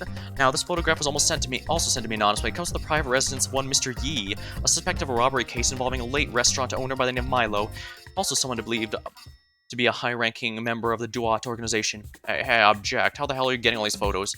Is it not incredibly suspicious? That's not the point, Mr. Johnson. The method of which I obtained my evidence is irrelevant. I'd consider that highly relevant. Chief, you're not seriously gonna let this slide, are you? Ariane briefly looked at Seth and me, a grim look in her face. We'll deal with the matter of the photographs at a later time. For now, I wish to hear what she has to say. Seriously? Thank you, Chief. Now then, with this face permanently placed in the custody of Yi, I would like to re-examining that long-closed robbery case. Once viewed as a low-stakes diversion, now stands as the key to proving Seth's involvement with the Duats. At the time, I came very close to defining the missing vase as a robbery job done by Yi in cooperation with Thane, the Shadow of Penthea. However, that accusation failed due to the issue of mismatched stickers. Excuse me? Oh, you weren't there for that one, were you? It was a festive romp, fun was had by all, but in the end our targets got away, a rarity for me, I must admit. The case perplexed me for some time after. However, I now ask we turn to our method of thinking around. The photograph firmly puts the blame in the incident on Yi, as I suspected. The question no longer becomes who took the vase, but rather how did Yi get away with taking the vase? While I circled the question for some time, I eventually found the answer. In fact, it was the answer that first got me to suspect Mr. Johnson as a Duat plant. Though I would not get proof until much later, I always knew Yi was behind that foul robbery. The sticker was swapped still stumped me, stupidly, and then a flash it came to me. The argument rested upon the idea the sticker could not be removed from the first safe in a quick manner. This was never disputed. In fact, we agreed that had Yi or one of his men had the opportunity to get a second safe, they could have placed the first sticker in the proper place. The second, of course, would be carefully removed from the first before heist even began. I paused. The person who stuck the first sticker was no official Duat member, but rather the unofficial one, Seth. Oh, you have to be kidding me. Explain how I could be mistaken. As far as I see it, the method to steal the safe could only have happened as I outlined, and yet the first sticker must have been placed on the second. The only people after the opportunity to do that were the officers who diligently patrolled the scene. I believe when you got to the scene, you were contacted by Yi and coerced into placing the sticker when you got the chance. In fact, he even created an opportunity. Without explaining himself, he asked you to go check out the safe all alone. As that's all your proof's gonna be, wild stretches aren't remotely plausible. Mr. Johnson is someone unfamiliar with the details of this particular case. Smith's argument makes sense to me. Thank you, Chief. Now, what are you going to do? Seth's plan on someone else. Boldera, maybe? Of course not. That'd mean buying into words of your crazy bullshit. And refute me. Well, I will. This whole thing relies on the dumb idea the stickers must have been swapped at some point, but that's only true if we buy into your idea the safes were switched in the first place, which I called crazy at the time. If the vase was stolen by any other method, the evidence loses all possible weight. Very well, then explain another method. Excuse me, I thought we exhausted all possibilities quite thoroughly at the time. My explanation of the heist was the only one that remained. There was some other way Yi could have stolen the vase, one that didn't rely on your help. Enlighten me. How should I know? It could be any number of things. You're expecting me to solve a case that old after all this time? I expected you to acknowledge if there was any other way that vase could have been taken, I would have found it at the time. Do that and convince your guilt. You can't know that. There's always the possibility there's just some method we don't know about. You know, Devil's Proof, Hampel's Raven, that shit. Another unknown possibility? What a pitiful excuse. This isn't an affirmative defense. Affirmative defense? Seth took a moment to scream into his hands and placed a circle. Then he walked right back up with an angered look. Fine, how's this from affirmative defense? Why should we believe any of your shit? Excuse me, did I stutter? Surprisingly not. Oh, screw you. All this evidence is very suspiciously sourced by you. Well, for questioning my integrity, I can also question yours. How do we know you're not the Duat agent?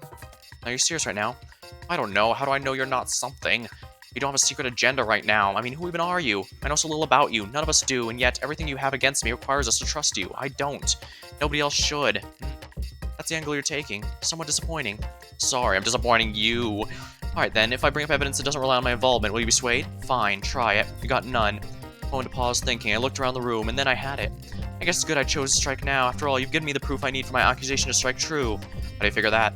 I believe you are a Duat agent. I don't believe this murder scene was an accident. Therefore, I can only deduce paradoxically the Duats wanted this stash of money to be found. They tasked you with discovering it. Okay, sure, whatever you say. For it to work, they need you to conceivably stumble across the hidden hatch, which means the bullet must have struck the magnetism device precisely. However, if the murder occurred as I hypothesized, such accuracy is likely impossible. They could reasonably get the bullet to be fired in the device in the broad sense, sure, but to cause a specific defect? Quite unlikely. It'd be simpler to actually just leave the hatch open, just by a crack, and I believe they tasked you with setting up the scene. Hey, why would they do that? I gestured toward the slumped-over body by the stash. One dead body was slumped up against the hatch. It's possible that after a prolonged period, the weight would close the hatch naturally. An easier method would be for you to come in later, check the dead bodies, go over the safe, open it using the combination gifted you, unlock the hatch with the key fob, place the key fob back in the safe, and leave. Then when you discovered the stash, a bullet provided a plausible excuse. And what part of this complete nonsense is supposed to be proof? I'm banking that you made a mistake. I think you checked the dead bodies with your hands. Huh? Then when you grab the white key fob inside the safe, the red blood got your handprints on it. We can force open the safe, check the key fob, and see if I'm right. That's actually funny, Laverne. That's actually funny how clumsy that was. I mean, seriously, you're trying to say something incriminating detail only the culprit could have possibly known. Nice try. Oh gosh, this is cliche even before he trailed off realizing his mistake. Got him.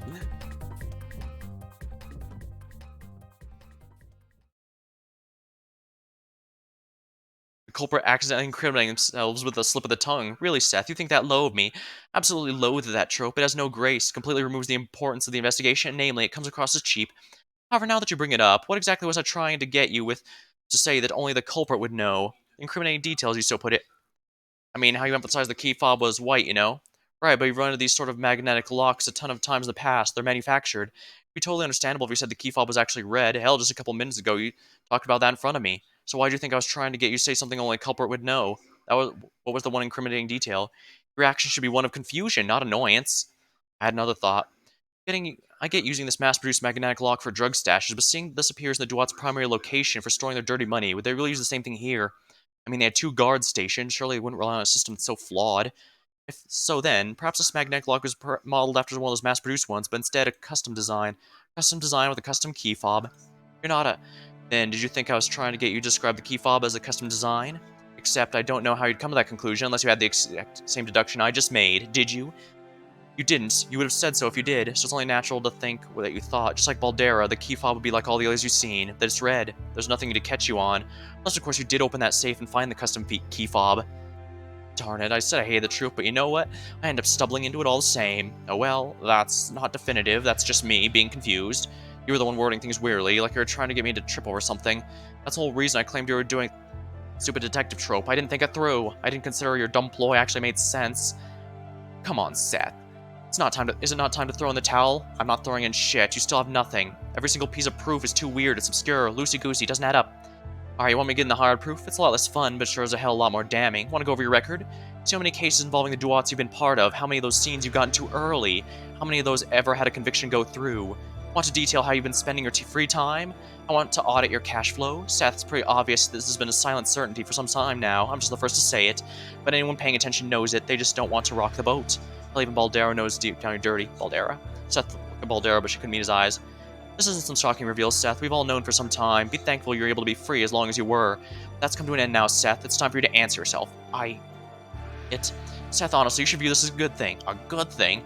Easy. Looks like you got two options now. You can keep denying like you are now, making desperate excuse after desperate excuse. You probably will even get away with it. But like before, everyone will still know you're dirty. Everyone will see you as criminal scum. And when an accident happens to you, no one will come to your funeral.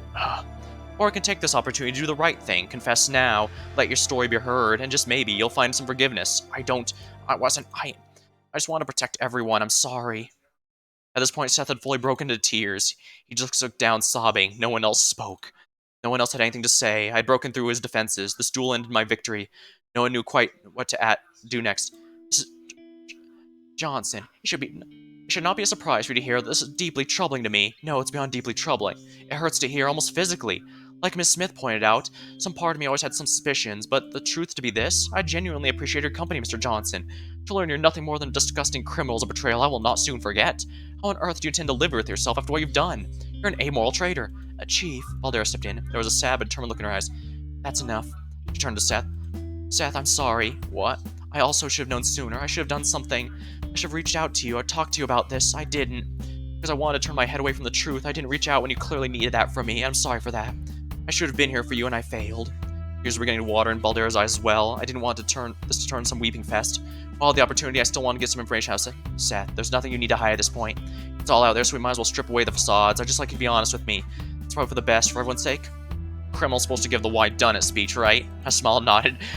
I know you're not eager to do me any favors after all that, but if you would, I want the one thing I've been pursuing this whole time, the truth. Seth considered this a few times and nodded. At this point, he mostly regained his composure, looking like he was ready to tell a story. I really looked up to Issa.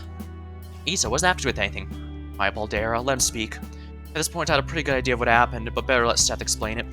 This is gonna sound super corny, but I'm almost calling him like a brother figure. I don't know, maybe I'm being overdramatic, but I was an only child, so it kind of fits. I don't know, he just stood out. He was charismatic, confident, competent, everything I'm not. Despite all that, he chose to be friends with me. While I'll never quite know, my running theory has been pity.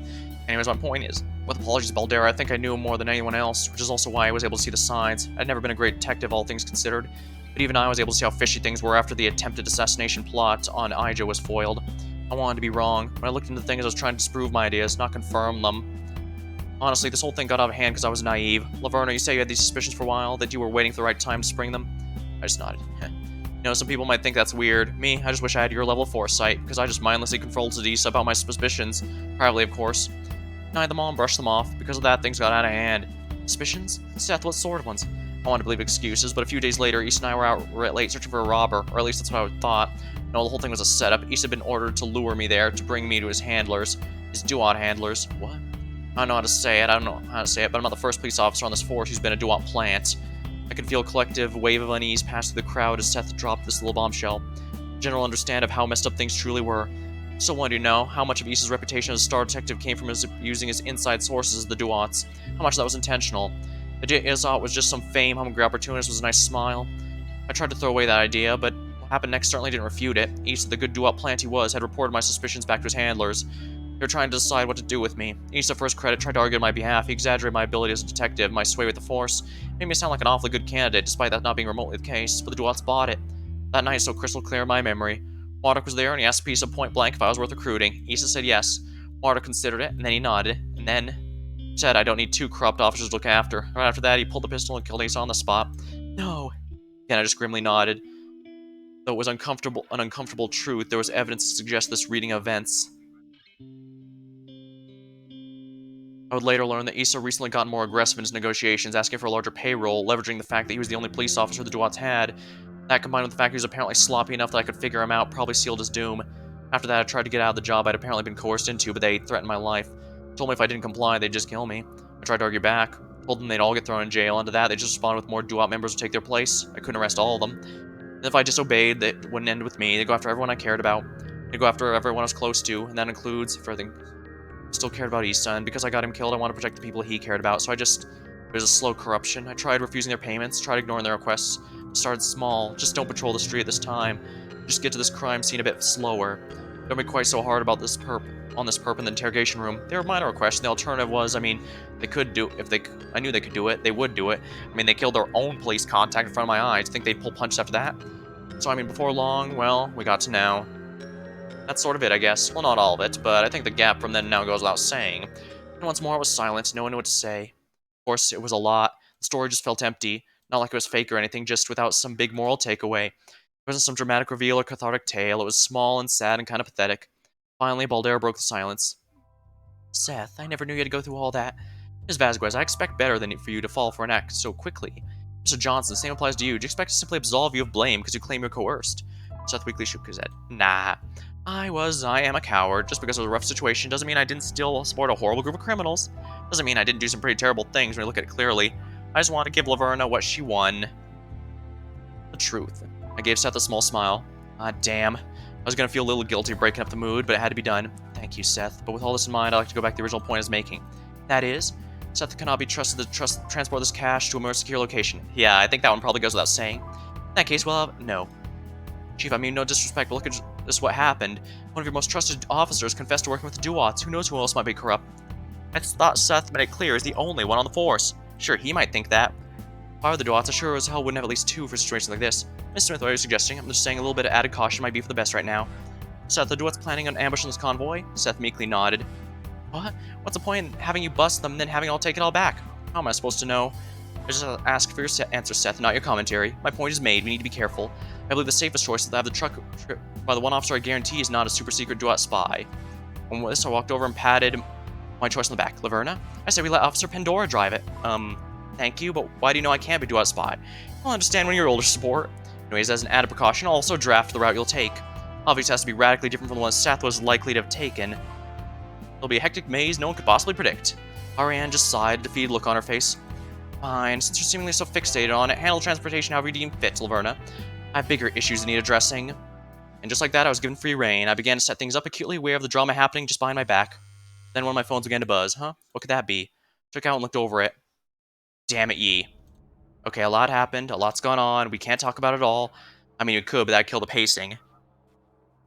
I really have but one thing I want to discuss with you. That's Seth. Now you see the whole picture, more or less. That wasn't really much of a twist for you, per se, but you got a much clearer idea of it all. Seth Johnson, police officer and Duat agent. Something to hate him for. Two things to hate him for, really. Undoubtedly, he's done bad things, but he has a good reason. Or does he? Counts as a good reason. I think you'd be hard-pressed to call him a saint, but what about sinner? Nah, it's too light. We're all sinners. What about piece of shit? I'm not gonna you give me some waffling answer. If you provide a middle path, people are gonna walk at all times like these, and boring as all hell. Point blank, give an answer. Seth, piece of shit or not? Yes. Yeah. I wonder why you think that. I suspect the two of us might have different reasons. Do you resent him for how he's upheld the Duats? Because he didn't want to be murdered? Because he didn't want his friend's family to be murdered? Because he didn't see another choice? I don't know. It surely wasn't heroic. I don't think you can expect everyone to be a hero, but if you really think about doing bad things bad, even if you're coerced, keep that in mind. See how that holds up.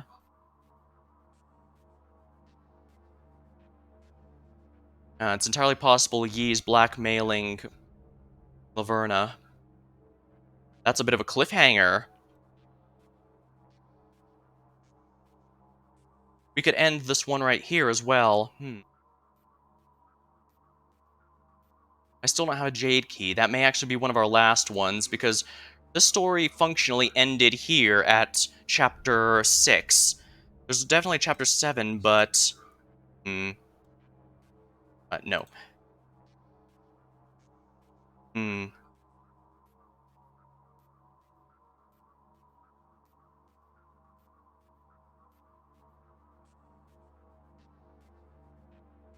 Interesting. Well, we're going to be completing stories. I think the next one might want to be good. To press a bet. We're going to be finished... Next time, we're going to finish Locke's storyline. But that will be for next time. Till then, thank you for watching. Hope you had a good time, and I'll see you later.